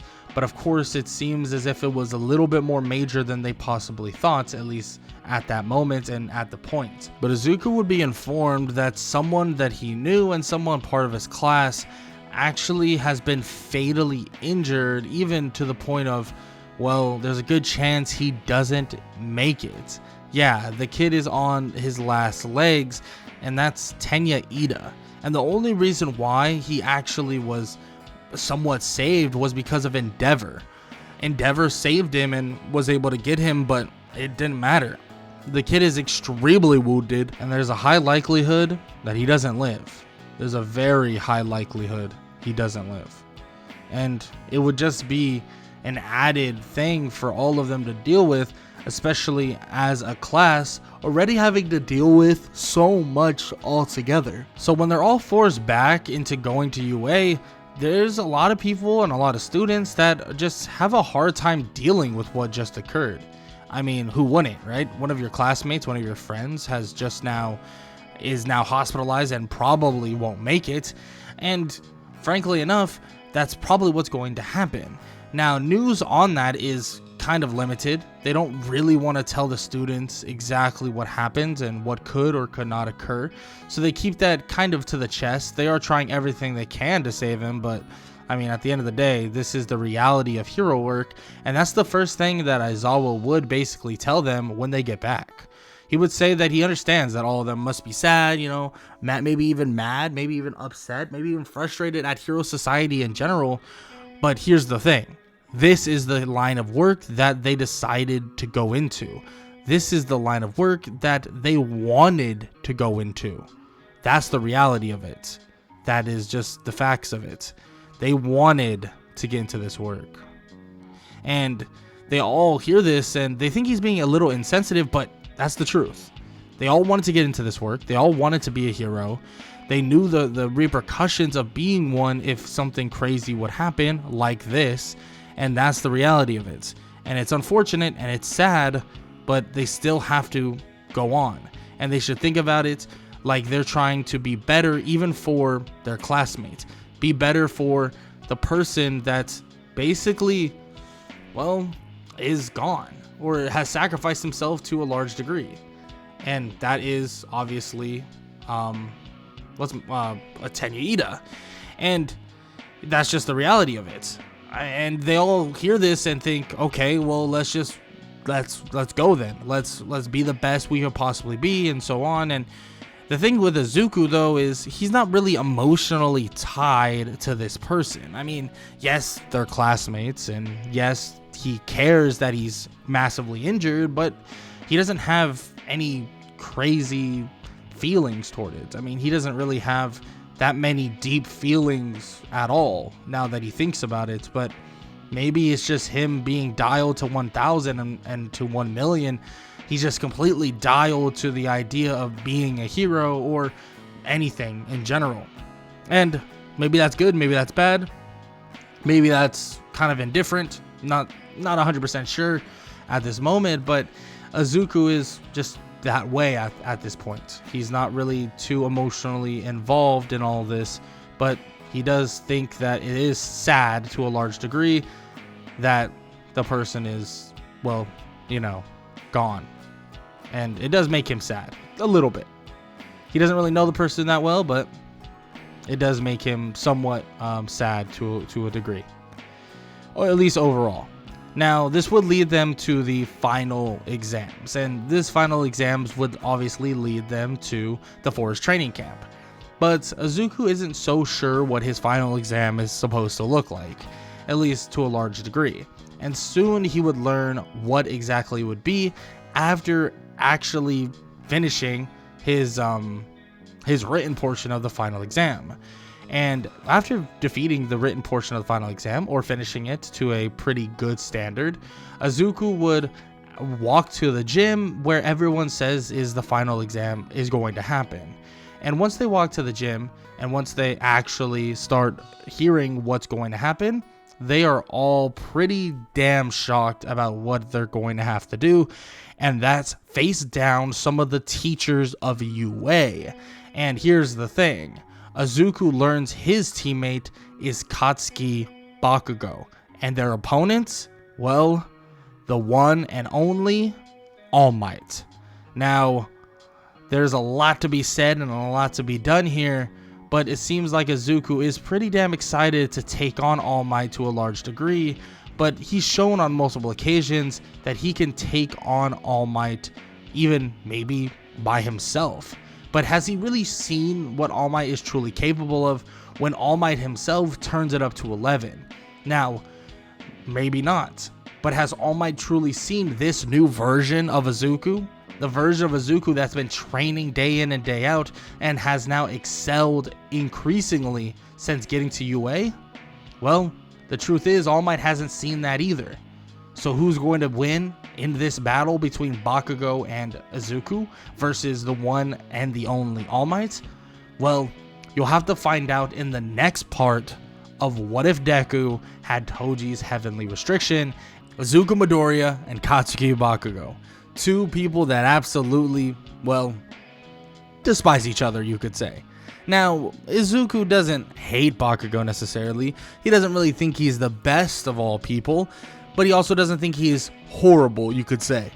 Bakugo, on the other hand, absolutely despises Izuku. Now, probably because he's stronger than him, and also because Bakugo didn't get the chance to actually fight Izuku one-on-one to prove that he's actually stronger than him, in the sports festival. But obviously, he wasn't able to get that chance, and he had a bit of a tantrum, you could say. But this time around, they have to fight side by side and go up against the strongest hero alive, All Might. Yeah, they're gonna have to go face to face with All Might, some of their greatest inspirations, and also probably is up there with the role models of the world, and they're gonna have to take him on together. Now, Izuku has felt the power of All Might, has felt that he actually could possibly be stronger than All Might, but is all that truly true? Because All Might himself has never gone fully all out against Izuku. He's always, tempered his, power. He doesn't want to kill the kid. So what kind of level is Izuku truly on? And is the level that he is on, is it, lower than you could possibly imagine? Maybe it's extremely lethal. Maybe he can actually go blow to blow with someone like All Might. Or is there a chance that he can even get stronger? Well, those are questions that even Izuku has for himself, and he's going to have to realize all of those expectations when he takes on All Might with Bakugo. The gates would swing open, and they would progress through the city, and quickly they would realize that All Might is waiting for them. All Might would begin punching the air, sending compressed air straight toward both Izuku and Bakugo. They would try to dodge, and it would be pretty difficult, but a little bit more difficult for Bakugo. Izuku would try to make some sort of a plan, but Bakugo would go head first, not even thinking about getting help from Izuku. Quickly, Bakugo would realize that he definitely will need help because he does absolutely no damage to All Might at all. And it seems like All Might's not even wearing restraints by any means, being that of the normal weights that all of the other heroes were wearing as well. This would lead to Bakugo getting absolutely tossed around, and then eventually Izuku would help him, but he would quickly realize that he's not going to be able to critically injure All Might to a large extent, but luckily he has other ways of actually effectively beating All Might. And those ways involve the scarf that he's been training with, and more specifically the scarf that Aizawa helped him train with. This scarf is something that is very, very lethal, and lethal in the way of being able to utilize it in a very, very, very positive or very good way for himself in terms of a fighting tactic. He would wrap All Might up, and quickly All Might would realize how strong the material is, not being able to actually just break through it easily, leading to openings that Izuku can take, landing extremely strong blows on All Might, and being able to actually hurt him quite a bit. Now, this wouldn't hurt All Might in the degree of like, oh, it's injuring him extremely bad. It would hurt him in the act of as if you got punched in the stomach by somebody without you realizing it. It would hurt a little bit, but then you would be able to brush it off eventually. And All Might would continue to feel that way. It's not like it's some crazy lethal blow that feels like a stabbing of a knife or something, but it's obvious that his durability is way stronger than Izuku even realized, and he quickly even realizes that he needs to be able to get even stronger than what he is now, but his potential should be limitless. At the end of the day, he can truly level up further beyond than you could possibly imagine. He probably just needs another event to occur, something like the sludge villain attack. Now, he would go head to head with All Might, and this fight would be a spectacular one that everybody would watch in awe, because the smaller frame but also the speed of Izuku is effectively subduing All Might. At the end of the day, All Might is big and bulky, and he may be extremely quick, but he's not quick in the act of short and short and quick punches. Now, but Izuku is able to easily do that. Get on the inside, hurt him to the body, hit him in the face, and be extremely quick to avoid the punches in general. Exactly what he was able to do against the Nomu. Now, All Might may be theoretically quicker than the Nomu in terms of the bulkiness of the Nomu was a little bit off-putting, but All Might himself, if he lands a blow on Izuku, it will hurt quite a bit. Like, quite a bit. And Izuku realizes this and even understands that to a large degree, so he makes sure that he just doesn't get hit. And this battle goes on for quite a bit, and Bakugo tries to get on this battle as well, but it's obvious that Bakugo has no place in this fight at all.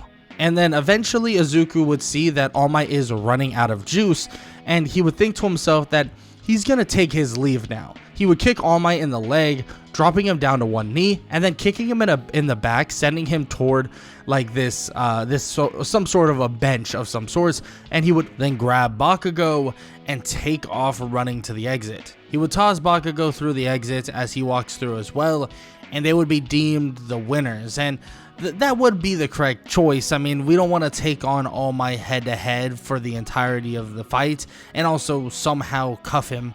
It would probably be definitely better to go and quote unquote go get reinforcements, because that's the whole entrance exam stigma.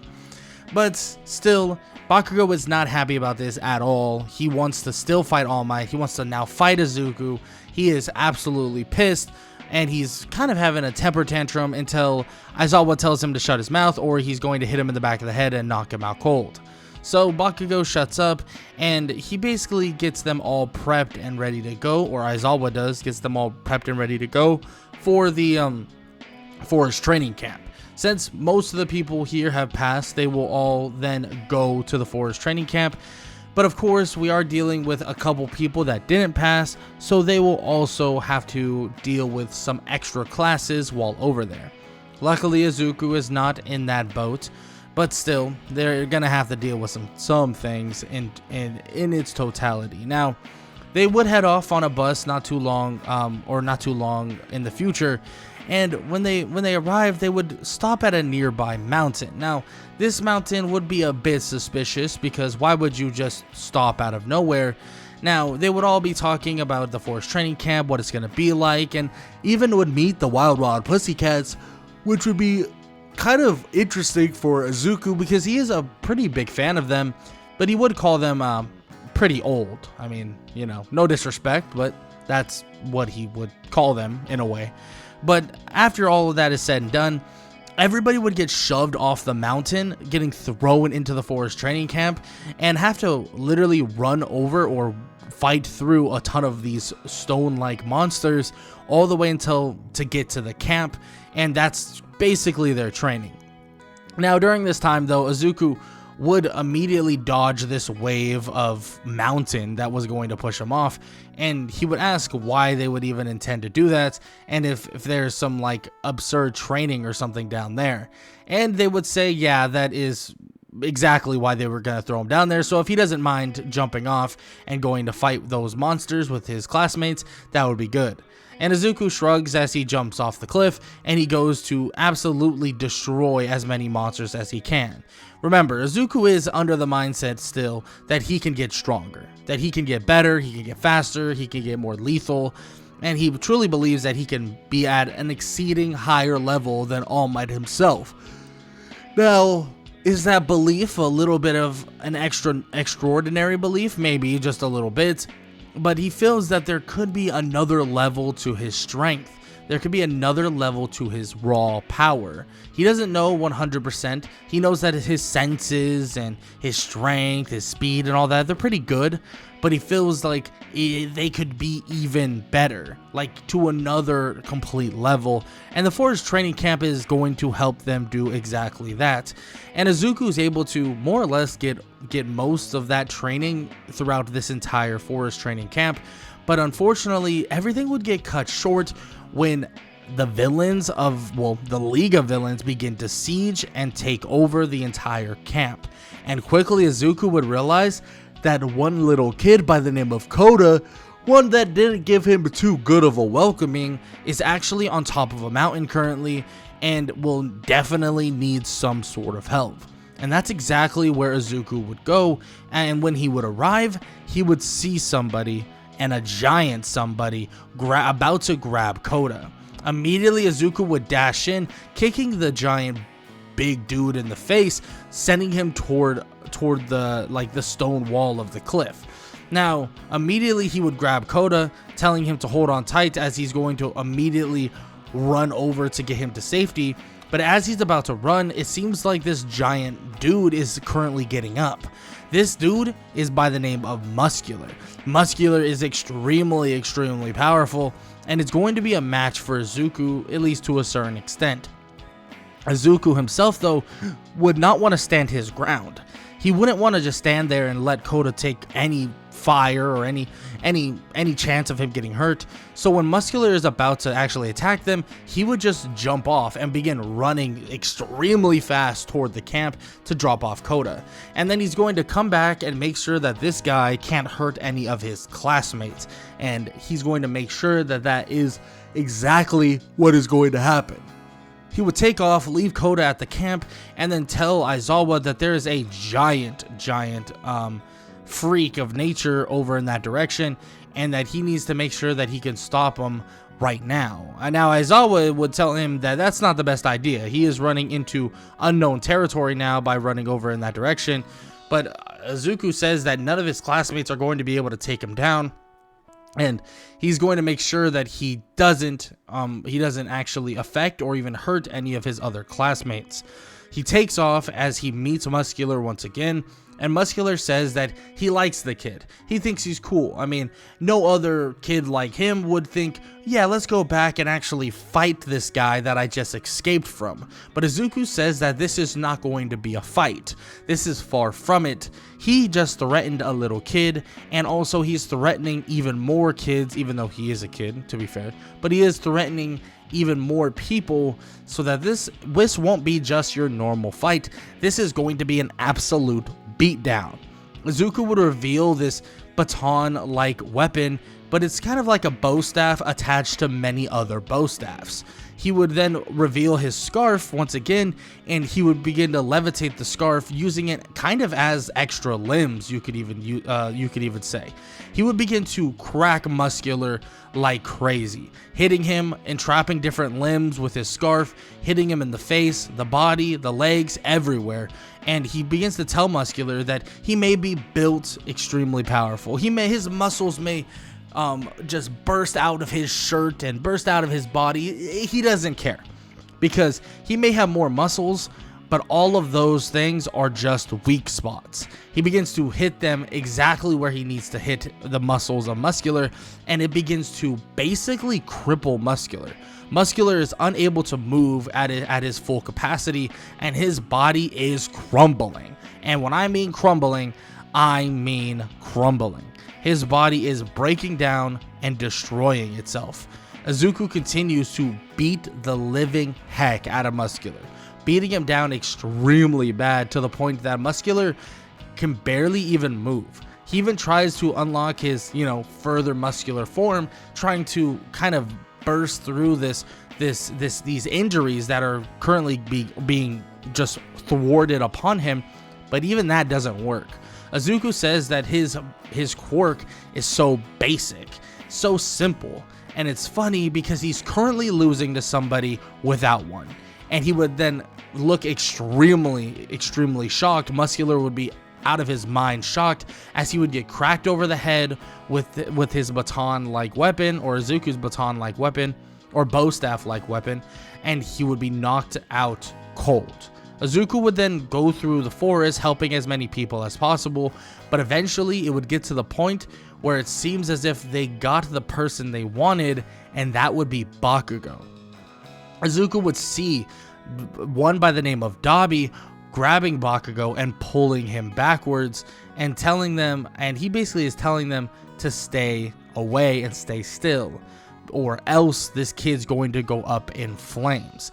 Izuku is shocked to see Bakugo being taken away, and he's about to make a move, trying to stop him, but even Bakugo's eyes would tell him to don't move and don't try to save him, because everybody could just get hurt by doing so. And then it would lead to the kidnapping of Bakugo. And let's just say Izuku would not take kindly to this. Izuku would be a totally different person at this point. He would be enraged. Izuku not even being injured, he would be gone in a matter of a split second. They would be leaving the forest training camp, and Izuku would be gone. No sight of him, no word of him. Nobody even knows where he's at. He's not at the hospital, he's not at UA, he's not at home, he is nowhere to be seen, and Izuku is currently, all he's doing is searching for Bakugo. That's it. He wants to make sure he can find him, and he knows that his extra senses could lead him exactly there. He studies the entirety of the cities. He tries to hunt through. He thinks about different locations that were attacked. He thinks about other places that were attacked, but he just can't find him. He just can't.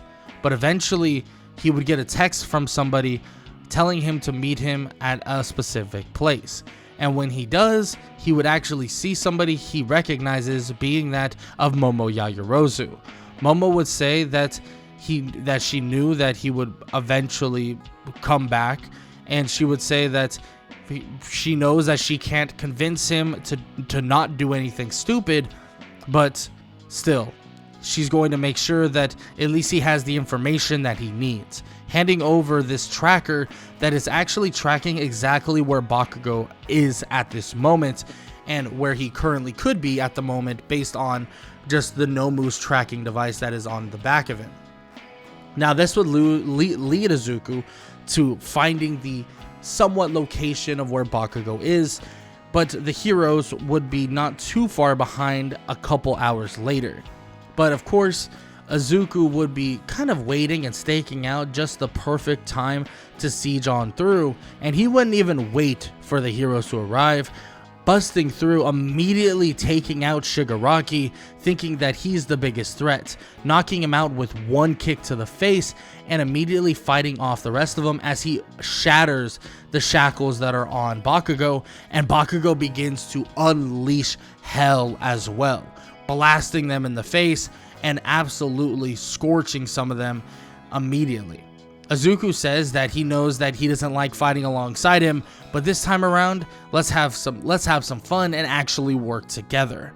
Bakugo would smirk and say that fine, for this time, maybe, as they begin to beat the League of Villains down together, and soon the walls would shatter down, being that the heroes have now arrived. But what they didn't expect is that somebody else is currently lurking and somebody else is currently watching. A portal would open up beneath both Bakugo and Izuku, and also underneath all of the unconscious League of Villains members, taking them all to the same place. Bakugo and Izuku would now be right next to All For One. All For One would be telling both of them that they have such great untapped potential and they could be amazing, truly amazing, and they could truly affect this world more than they could possibly imagine. But before he could even finish his sentence, Bakugo would unleash a clip in his gauntlet, shooting a ton of explosions at All For One. He tells All For One, while doing this, that his little proteges were really stupid to keep some of the technology and all of those things around, especially when all it takes is for him to get out, and now he can utilize them. And immediately All For One would brush this explosion off and try to grab Bakugo, but a punch from Izuku and then immediately a punch from All Might, sending him straight to the ground, stops All For One in his tracks. During this, you see Shigaraki and the rest of the League of Villains out cold, and Izuku tells Bakugo to make sure to round them up, that we cannot allow them to get away once again, and make sure that they cannot conflict in the battle with All For One. And immediately Bakugo and Izuku would go and try to round up the villains, rounding them up in a way where the police officers can cuff them in court canceling cuffs and more stuff like that. All For One tries to get them out of there, but unfortunately he's unable to do so, just based on how quick Izuku is and how quick he is to make sure that no portal can go and capture them at all. And with the arrival of Aizawa, it massively helps them so that there is no portal shenanigans, at least in terms of Kurogiri and other people like that. Now, All Might and All For One are going blow for blow at this point, but it seems like All For One has the advantage, and it seems like All For One is actually putting a pretty good beating on All Might, and All Might seems to be slowly but surely losing his grip. But luckily enough, All Might's not alone, because Izuku comes out of nowhere, landing a kick to his face, and All Might would then land a punch to his stomach. immediately switching the entirety of the fight on its head. And soon, while All For One tries to get up and even shoot tendrils at both Izuku and Bazuku and All Might, a punch would then come from somewhere else, landing flush to All For One's face, cracking and even shattering his mask. And this punch was from Mirio Togata. All three of them stand head to head with All For One, and soon they would clash over and over and over again, but it seems like All For One still has a couple tricks up his sleeve. He knows that a 3 versus 1 is not very comparable to himself, and he knows that he really can't take them on his own. But what he does know is that someone that is standing right in front of him has a quirk that is very, very special. And well, this is where he's miscalculated. He believes that Izuku truly has a quirk not only similar to All Might's, but maybe even exactly like his own, or like All Might's. And he believes that even if it isn't exactly what All Might's is, it could be similar enough to change the course of the battle. So using one of his many quirks, he separates all three of them just enough time to grab onto Izuku and hold him by the neck, and then tell him that his quirk will be used for something something a greater and most higher purpose. And Izuku would be struggling to try to get off of All For One, trying to get loose, but then soon All For One would realize. He would be shocked. What happened? What's going on? Nothing is changing. Why is nothing changing? And then Izuku, who's currently choking at this moment, would be laughing just a little bit. He would kick All For One off of him and then tell him that the thing is he has no quirk. Not one at all. All For One would be completely in shock, saying that he's useless then. He means nothing, as he shoots tendrils at Izuku, and when the tendrils hit him, they shatter. They shatter to pieces. Everyone currently there, Mirio, people watching, All Might, they're shocked. Those same tendrils were ones that they were deathly afraid of. Ones that they felt if hit, it would wound them massively. Izuku just tanked them. Izuku would look at his body and say that he knew something was up, that something felt different, that something was definitely different. And he tells All For One that he just unlocked something for him, and he doesn't even realize it. All For One would immediately see as Izuku would dash at him, landing a clean punch to his face, slamming him against the ground. As All Might would then wind up his United States of Smash, and Mirio Togata would do exactly the same, landing clean blows to All For One as he lays there completely unconscious. And it seems like the group of villains, All For One and the League of Villains, have been officially captured and will now be put away for everything they've done to the world and Japan. They are put away, arrested, and now it seems as if the world is safe from them. But at the end of the day, not everyone will ever be safe, because there are many villains out there and many villains lurking. But Izuku would head back to UA, and he would get into some massive trouble. I mean, so much so that he would be forced to do some heavy cleaning throughout the entirety of UA. He would have to do a lot of extra training that Aizawa would set up for him, and he would not be allowed to actually be a part of some of the more fun training that they would end up doing as a punishment as well. This would lead him to the very next step in his hero journey, but even that next step, Aizawa, would tell him that yes, he wants him to get his provisional hero license because he believes that that is a massive step for him as well, but it's not going to be that easy. Because since he's gotten so powerful and so strong, supposedly even stronger than All Might, then he wouldn't mind actually being restricted, right? he would take the scarf, take the weaponry, and also give him massive amounts of weights to put on his ankles and arms, and say that he's going to have to feel the pain that Aizawa, or himself, had to go through when he was teaching and fighting against some of the students during the final exam.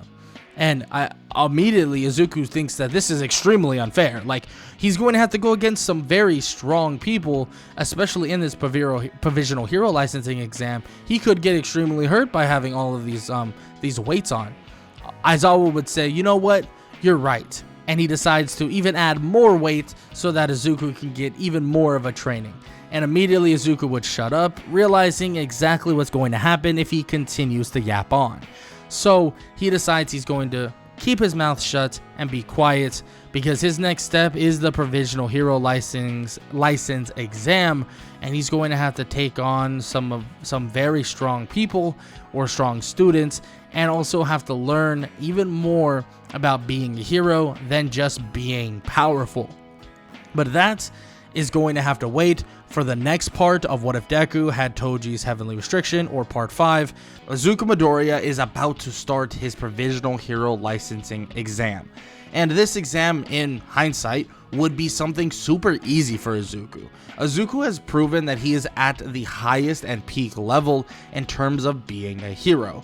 He has taken on people like Shigaraki, even people like All For One, and he's shown that he's extremely powerful, and maybe even to the level of being the next All Might. But Aizawa wanted to add an extra challenge and an extra punishment to this provisional hero licensing exam, because Izuku should not have been in the fight with All For One and anybody else, and he kind of went, well, off the grid for a little bit, so he wants to make sure that he feels this punishment. And let's just say the punishment is bad, because he has to have these weights on his body at all times. It makes it so he's extremely restricted, and all the training he's done before is definitely putting a damper on his speed, his agility, his strength, and all of the above. Now, the first part of the Provisional Hero Licensing exam is a dodgeball-like portion, where you have to throw these red balls to actually click lights on other people so that you can get them out, and you need a certain amount of people to eliminate, and then you are able to pass on to the next round. Now, normally, and even now, it's not going to be too difficult for Izuku to actually do this, but he's not going to be able to really help his classmates, like, at all. Like, he's going to be completely useless in terms of helping his classmates because of just how much and how tired he's going to be. He tries his best to actually get through this portion of the Provisional Hero Licensing exam as quickly as possible. And with a little bit of struggle, he's able to actually eliminate the people he needs to eliminate. But like I said, he's not going to be able to help his teammates or his classmates or anything like that. But frankly, a lot of people are questioning why he's even, well, here. Aizawa would tell him that they need to shut their mouths and not worry about why he's here. They should be questioning why he has all this weight on top of him, and all the reasons why he's basically struggling. My bad, I just stuttered super bad there. But overall, Izuku is just struggling through this, but he's still able to do things a lot better than most people. But exhaustion, the weight, and all of it is definitely affecting him. And that other level of strength that he was able to get to against All For One, it kind of feels petered. It kind of feels like it's not necessarily even there anymore. Now, deep down, I'm sure that it's still there, but it's definitely not to the degree that it was. That version of him was stronger than everyone, or at least felt like he was stronger than everyone, and he really did need another catastrophic event to occur, or at least some sort of weird occurrence to happen so that he could level up even more. But right now, of course, he's still really powerful and really strong, but he's not at that level he was when fighting All For One. This would lead them to the very next part of the Provisional Hero Licensing exam, and that has a lot to do with helping others, saving people, and all of the above, in terms of like rescue and so on. Izuku's able to help pretty much around the area, but it's obvious the fatigue is definitely setting in, And when all of the villains, yes, the villains, including Gang Orca, begin to show up, this is where the tides begin to turn massively, because Izuku is kind of out of it. His normal job would be to stand on the front line and fight with the people that are there to protect those that are in need. But he can barely move. I mean, this guy or this kid is on his last legs in terms of exhaustion, and he steps up to the plate after Todoroki and Inasa continue to argue and continue to actually conflict with each other's powers. He steps up to the plate to try and help, but it's obvious that he can't even really go head to head with someone like Gang Orca. He struggles immensely, and he continues to lose ground more and more, but he says that he'll hold his ground as long as he has to make sure that everyone is okay and safe. But that ground that he's trying to hold won't hold for long, because he begins to lose consciousness very quickly, being overwhelmed by Gang Orca. But luckily enough, many people that are currently there that can actually fight on the front lines begin to help him and begin to actually work together, and that includes Todoroki and Inasa trying to put their difficulties aside and actually help this guy. Now, Izuku would eventually pass out, and all he could think about is how he definitely failed. But when he would wake up, he would be surrounded by, well, Aizawa, Todoroki, but also Sir Night-Eye and Mirio. And immediately Mirio would ask, why did he even participate in the Provisional Hero Licensing exam? And, well, he's confused by this. Like, why is he even asking me that? Like, what do you mean? Like, I had to. Like, I was trying to get my Provisional Hero license. And, well, Mirio would then flash to him the license that was already made for him, in which Aizawa would then say that it's not like he lied to him. He didn't say that he didn't already pass because of the incident that occurred prior, in which Izuku would be completely too tired to even argue with this, but would grab the Provisional Hero license and would put it in his pocket and thank them for allowing him this opportunity. He would pass out once again, and after some rest time and some, recovery, finally, he's able to more or less be able to be in good shape, or in good enough shape, so that he can now go and work with Sir Night-Eye's agency once again. But now that they're finally working together, he finally gets information on something that he didn't hear much about when he was there the first time, and that would be the Shiahai. Now, they are extremely lethal, and they're doing some very bad things in the world right now, and, well, more specifically, Japan. Now, it all is led up by the one and only Overhaul, and they don't really have a ton of information about his location, about where he could be, about how he's manufacturing different things, and how he's just kind of elevating his more or less gang or his crew to another level. And he continues to expand, especially with the absence of both Shigaraki and All For One, making it even worse for everybody, because all the villains that once were loyal to maybe a Shigaraki or an All For One, or maybe even feared them, are now filtering to the Shiahai. And that is a scary thought. Yes, one villain and two villains, or a villain crew being put away, is a great thing. But when there still are many crews of villains and extremely bad people out there, you have a tendency of seeing those other bad people flock to the new gang. And that's something serious that they're going to be thinking about, and also probably would be a way for them to track where Overhaul currently is. But what they wouldn't expect is that one little tiny patrol would come across the one they've been looking for, and, well, this is where Izuku Midoriya and Mirio Togata will face off with Overhaul. Now, they would be going on a normal patrol, just say something simple, a patrol that maybe they saw a sighting of someone here or there, not Overhaul himself, but soon when walking down the street, a little girl by the name of Eri would come sprinting out, and this little girl would immediately fall into the arms of Izuku. Izuku would look to see a man in a mask, and this man is Overhaul, the leader of the Shiahai and a very dangerous villain, and that may be an understatement. This man is terrifying, but the thing is, Izuku is known basically to this world, and quickly they realize, or Overhaul quickly realizes who he is, and he does the same thing for Mirio Togata. So he believes that there is no hesitation that can be made, and there is no talking his way out of this one, because this might just lead straight to action. And initially he would kind of briefly say something to try to sway them in a different direction, but it's obvious that there is no getting out of this one, because this version of Mirio and this version of Izuku are in totally different mindsets.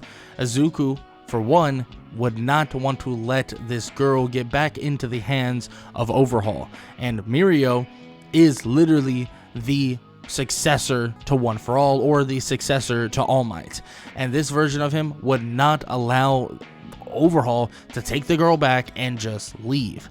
They believe that their strength and their power will be good enough and be strong enough to stop Overhaul from actually escaping, and they can then utilize him and hopefully other information to find where the rest of his gang is.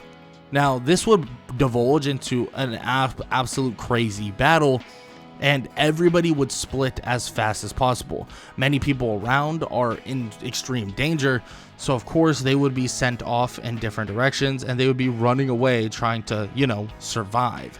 None of them want to die here, but Overhaul is showing how strong he truly is.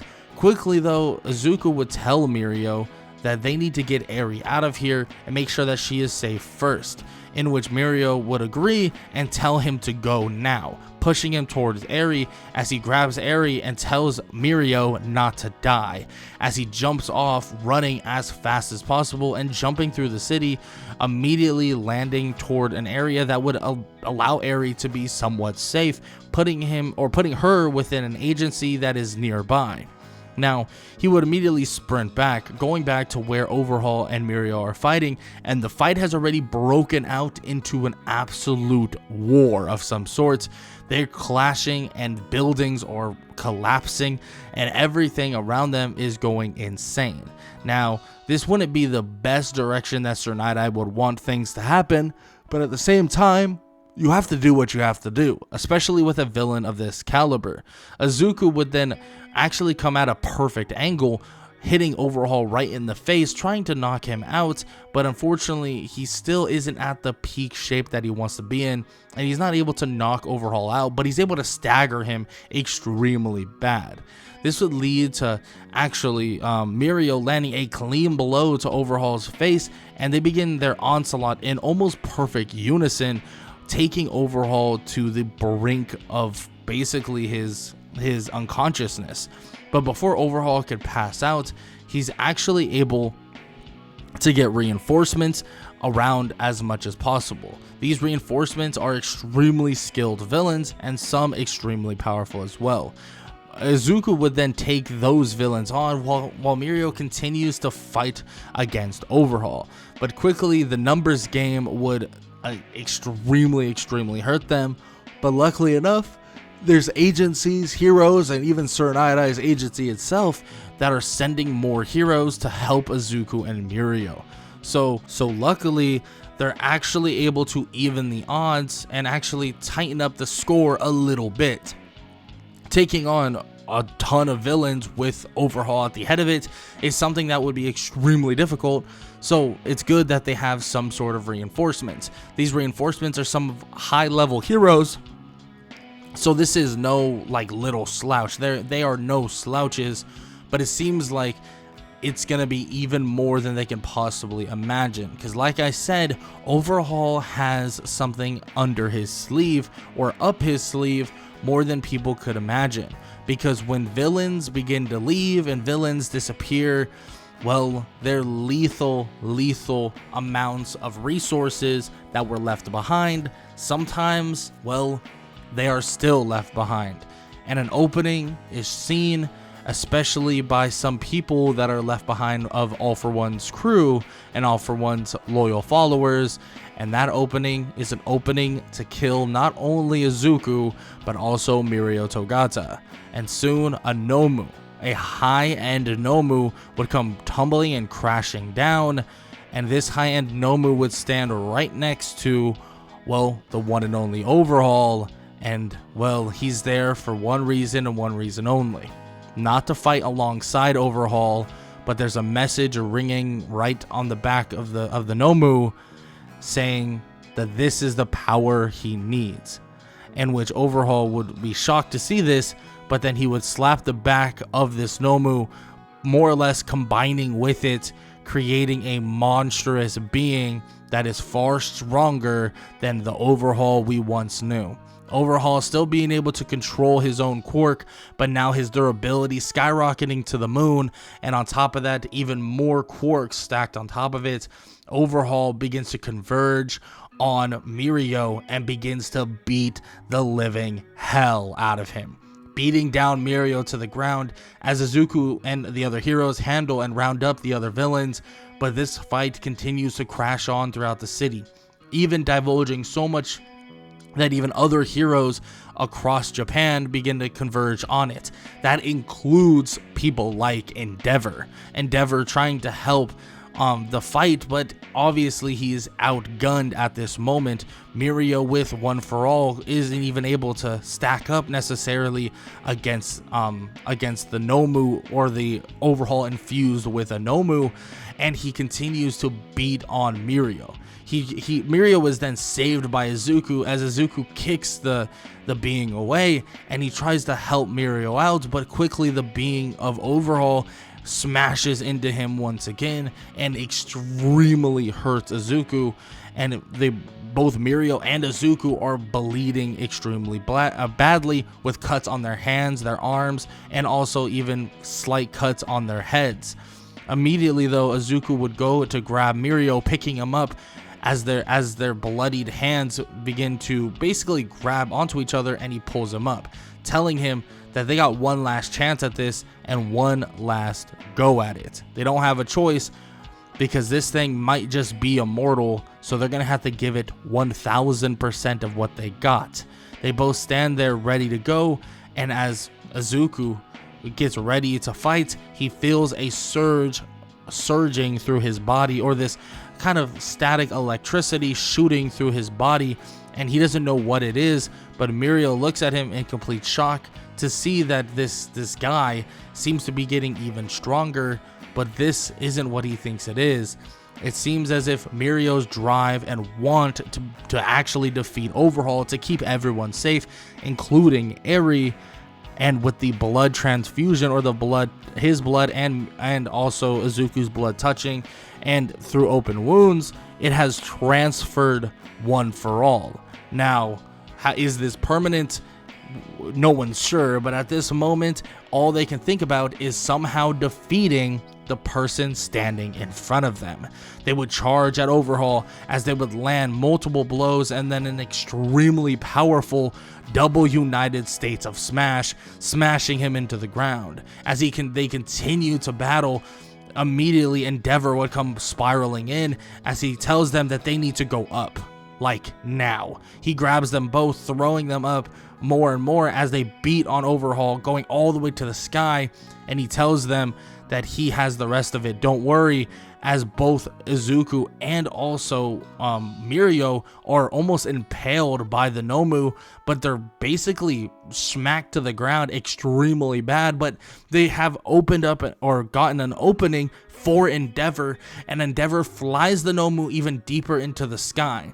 The Nomu's injuries seem to be extremely brutal, and now with one prominent burn, one that shines brighter than maybe even the sun, he begins to torch the Nomu into little tiny bits, literally torching the Nomu into nothingness, just ash. It seems like the injuries that the Nomu sustained from the fight with two powered up beings like Mirio and Izuku gave him the opening and the weakness of the Nomu enough that he's able to burn the Nomu to absolute dust. But that includes killing Overhaul. Now, It's sometimes you must do what you must do, but obviously the killing of Overhaul will not go well with the, hero people and all the people in the world. At the end of the day, you did kill somebody, and people may not enjoy or not like that idea fully, but some may be on your side. But for now, all they can think about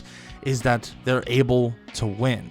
Both Mirio and Izuku lay there completely exhausted and out of it, and Izuku tells Mirio it seems that he was the reason why he was able to level up to the next degree and become stronger than even what All Might was. But Mirio would then regard, saying that it might have been a transfer of One for All that did it, and well, it might be time to realize that Izuku may just be the true successor to One for All. Mirio would laugh a little bit and shake his head, saying that he knew it was too good to be true, but he's sure that he can still be a hero. He looks to Izuku once again, but Izuku is out cold, not actually even conscious anymore. And as Mirio looks at Izuku once again, he sees that One for All begins to leave his body as it comes right back to Mirio and seemingly resets, as if the transfer of One for All was just temporary and not fully complete. Mirio would sigh in mild relief, but also would sigh in, just disbelief that they actually were able to do it. He would black out just like Izuku would, and they would be out cold, but luckily the day was saved, and now everyone is actually safe. And that includes the little girl that was being tormented, tortured, and abused, Eri. But what is next for these heroes? What is next for Izuku, Mirio, and many others? With Overhaul now gone and in the dust and in the wind, with Shigaraki and All for One in prison, what's next and what's the true finale for these heroes? Well, you're going to have to find out in the 6th and final part of What If Deku Had Toji's Heavenly Restriction. Izuku Midoriya and Mirio Togata are staged as heroes. Frankly, they are the future of Hero Society, and they are the future of what is to come. And a lot of people believe that both Mirio and Izuku should be held at the highest level of hero. And frankly, I don't know if I disagree. And I don't think many people disagree either. But they have to understand that Izuku is still just a kid. He is still young, even though he is strong and mature for the age that he's currently at. But he still has a lot to learn. And Aizawa believes that to be true as well. And well, let's just say there's a lot of things they're going to have to deal with, especially coming over the horizon, because just because they decided and actually executed putting 3 major villains away in prison doesn't mean that those villains are done just yet. Because Izuku Midoriya, he may be doing his normal high school stuff with a coming tournament of some sorts versus Class 1A versus Class 1B, but there are other things that are array, and very, very soon, other things that are going to come that are going to absolutely put everybody on the back foot. Now, let's start with the Class 1A versus Class 1B battle. Now, this battle right here is a very basic one. Izuku would have no struggle in this at all. Izuku would actually solo the entire team that he has to go against, and his team personally would absolutely destroy the other team. I mean, there are no restrictions here, and Izuku would have no struggle taking them down. And this was a good taste, you could say, of what this world truly is. This academia world, it truly is. But Izuku knows that this world is not as simple as academia, and it's not going to be as simple as academia, at least not for now. Now, this would lead to Izuku still working with Sir Night-Eye's agency, being that Sir Night-Eye still is alive and still working really hard. And He continues to work with Mirio and Tsunade, and having the two strongest up-and-coming heroes in his agency, let's just say his funding, his productivity, and everything to do with his agency is on the up and up. And this would include their research looking toward different places in Japan. They know that they've done massive progress to stopping villains, but there has to be others out there. And, well, there definitely are. There's not only other villains out there like, well, villains that are kind of isolated on their own, and many of these villains have been being ignored, being that the Liberation Front, but also villains that maybe are still under All for One, or even the Shiahai hiding away. They're not sure which one, but they know that they exist to a large degree. This would lead them to actually finding out that there are plans to come very, very soon. Even an insider by the name of Hawks is actually relaying information via coded messages about specific things that he actually learns on the inside of some of these, let's just say, villain groups. Now, these villain groups are, well, small and far and from in between, and there's not that many of them at the moment, but he does learn that there's a plan very soon in the next 2 months, known as Plan Prison Break. And it seems as if this plan is to break out All for One and also Shigaraki and many others from the prison they're being currently held in. And luckily this information is able to be relayed to the prison and also other places so that they can actually get a hold and actually get things fully structured. Because they do know that they still have a quote-unquote traitor in UA. A traitor in UA is something that is very, very sketchy, but they've been kind of holding off on it because everything has gone pretty good for the most part. But the prison break scenario might be when the traitor is forced or actually shows their face.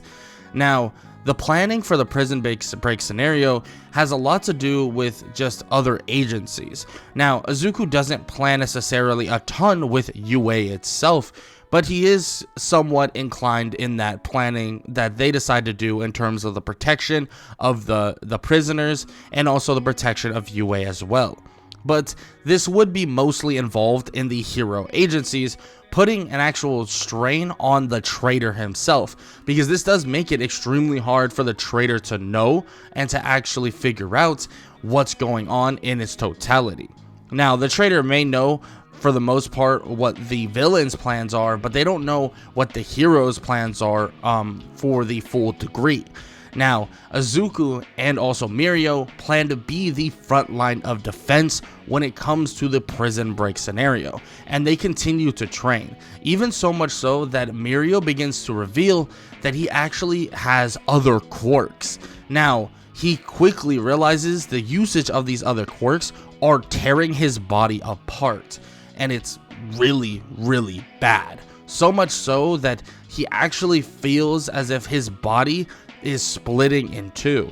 Now, he feels this way in terms of like his body seems to be getting drained a lot quicker, seems like he's a little bit sicker, and all of these other things, and it's absolutely horrible for Mirio himself. Now, he doesn't really tell many people about this, unfortunately, and he doesn't really want to in general. He feels that he should be able to handle what's to come with this one-for-all quirk, but what he doesn't know is that the one-for-all quirk is just getting stronger and stronger as quirks begin to arise. Now, with that said, they continue their planning stage of the prison break scenario, but one thing they couldn't plan for is something that would be absolutely terrifying, and that is Gigantomachia, a monstrous being that is, well, mountainous, giant, someone that is as big as a mountain. And this right here is something that they really couldn't plan very in-depth for.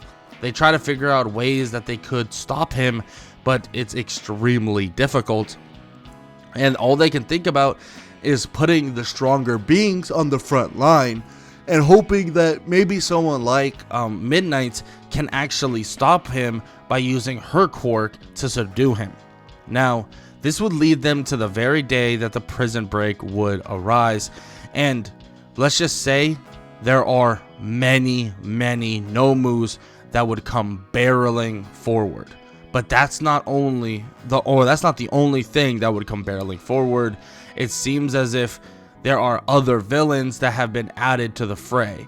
Yes, they were able to handle some of the Liberation Front, like heroes here and there, but the Liberation Front actually ended up scattering and getting picked up by some of these other villains that were recruiting to get All For One out of prison.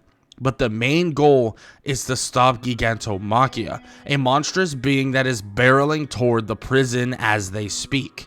And when they try to hold off Gigantomachia, well, let's just say Izuku and Mirio realize that this thing is strong, monstrously strong. They try to take him down and use anything they possibly can to defeat him, but it's almost on the degree of impossible.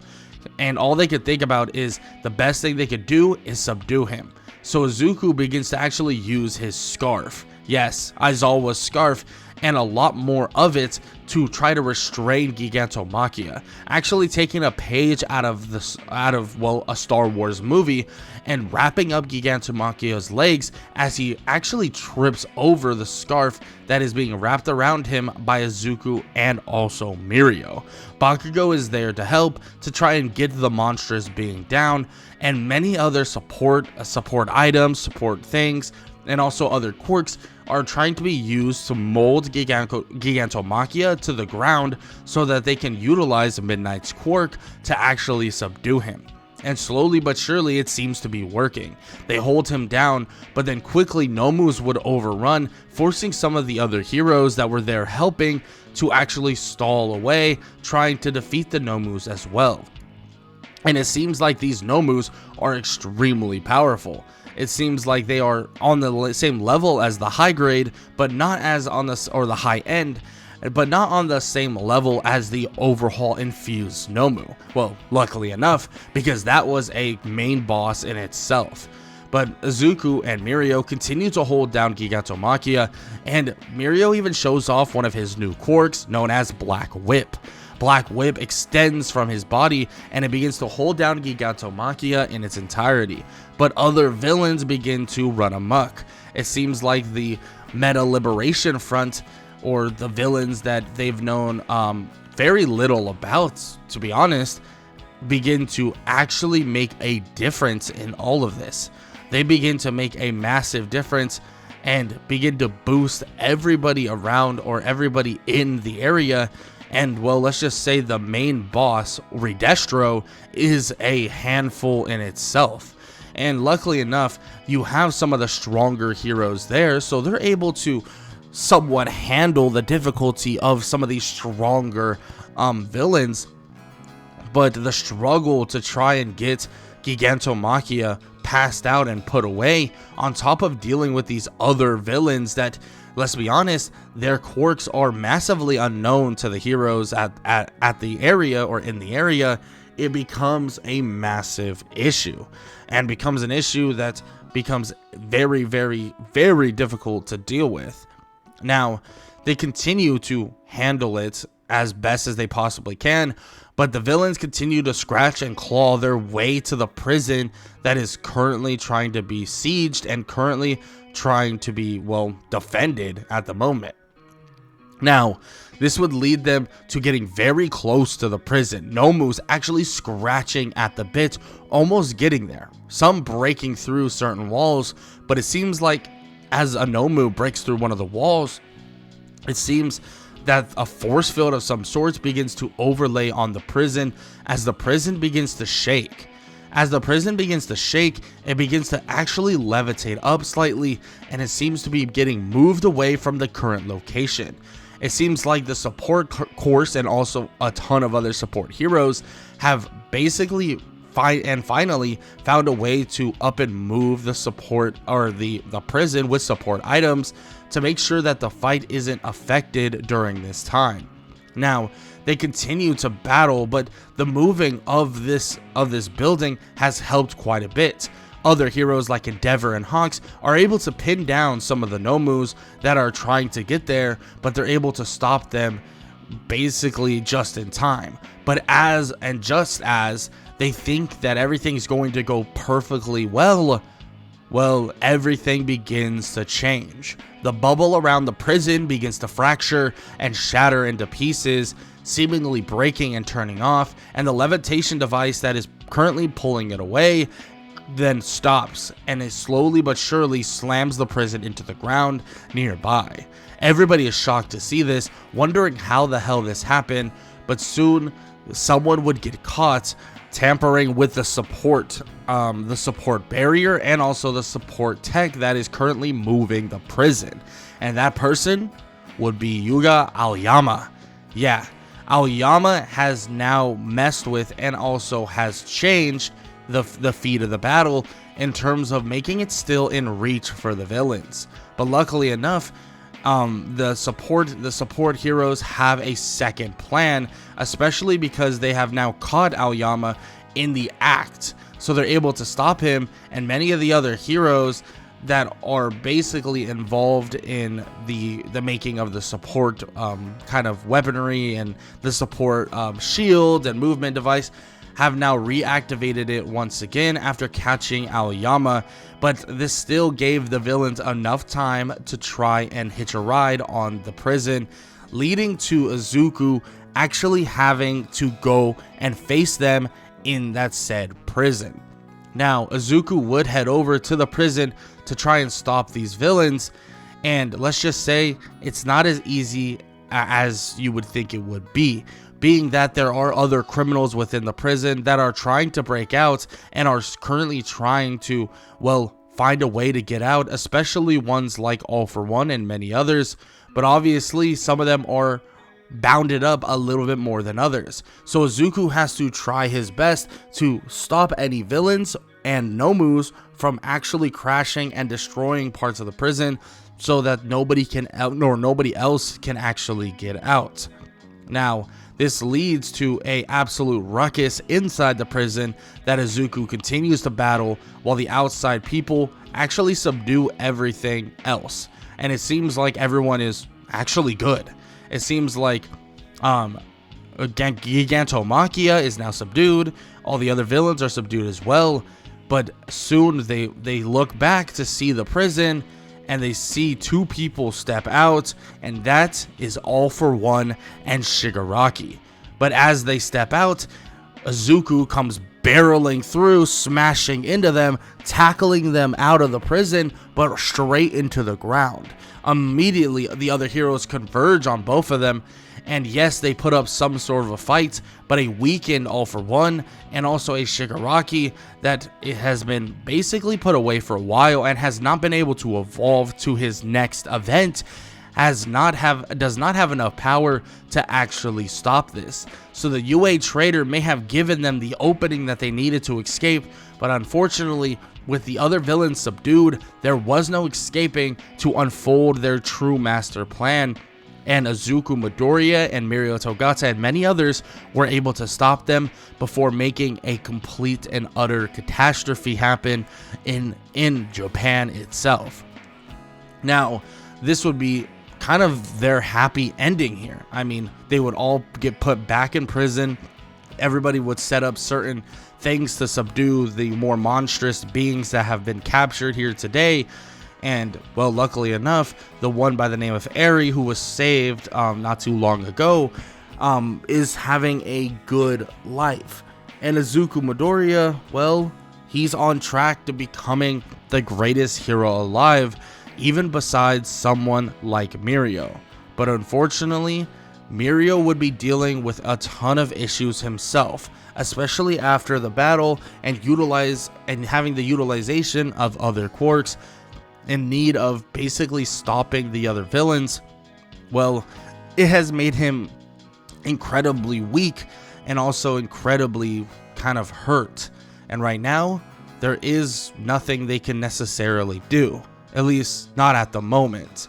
because Eri pledges that she's going to make sure that she is trained and well enough to revert him so that he's no longer hurting and suffering, and well, the passing on of One for All, or maybe even the movement of One for All from one person to another may be imminent, or unless they can find a way to make it so he only has One for All as a quirk, well, maybe that's the only way to truly save him in the long run. But for now, let's just say it's one for the good guys and one for the people that are actually the heroes, and Izuku Midoriya continues his path to become the greatest and #1 hero in the world. And that is the end of What If Deku Had Toji's Heavenly Restriction. And if you enjoyed, show some love, leave a like, leave a sub, leave a comment down below, all that good stuff.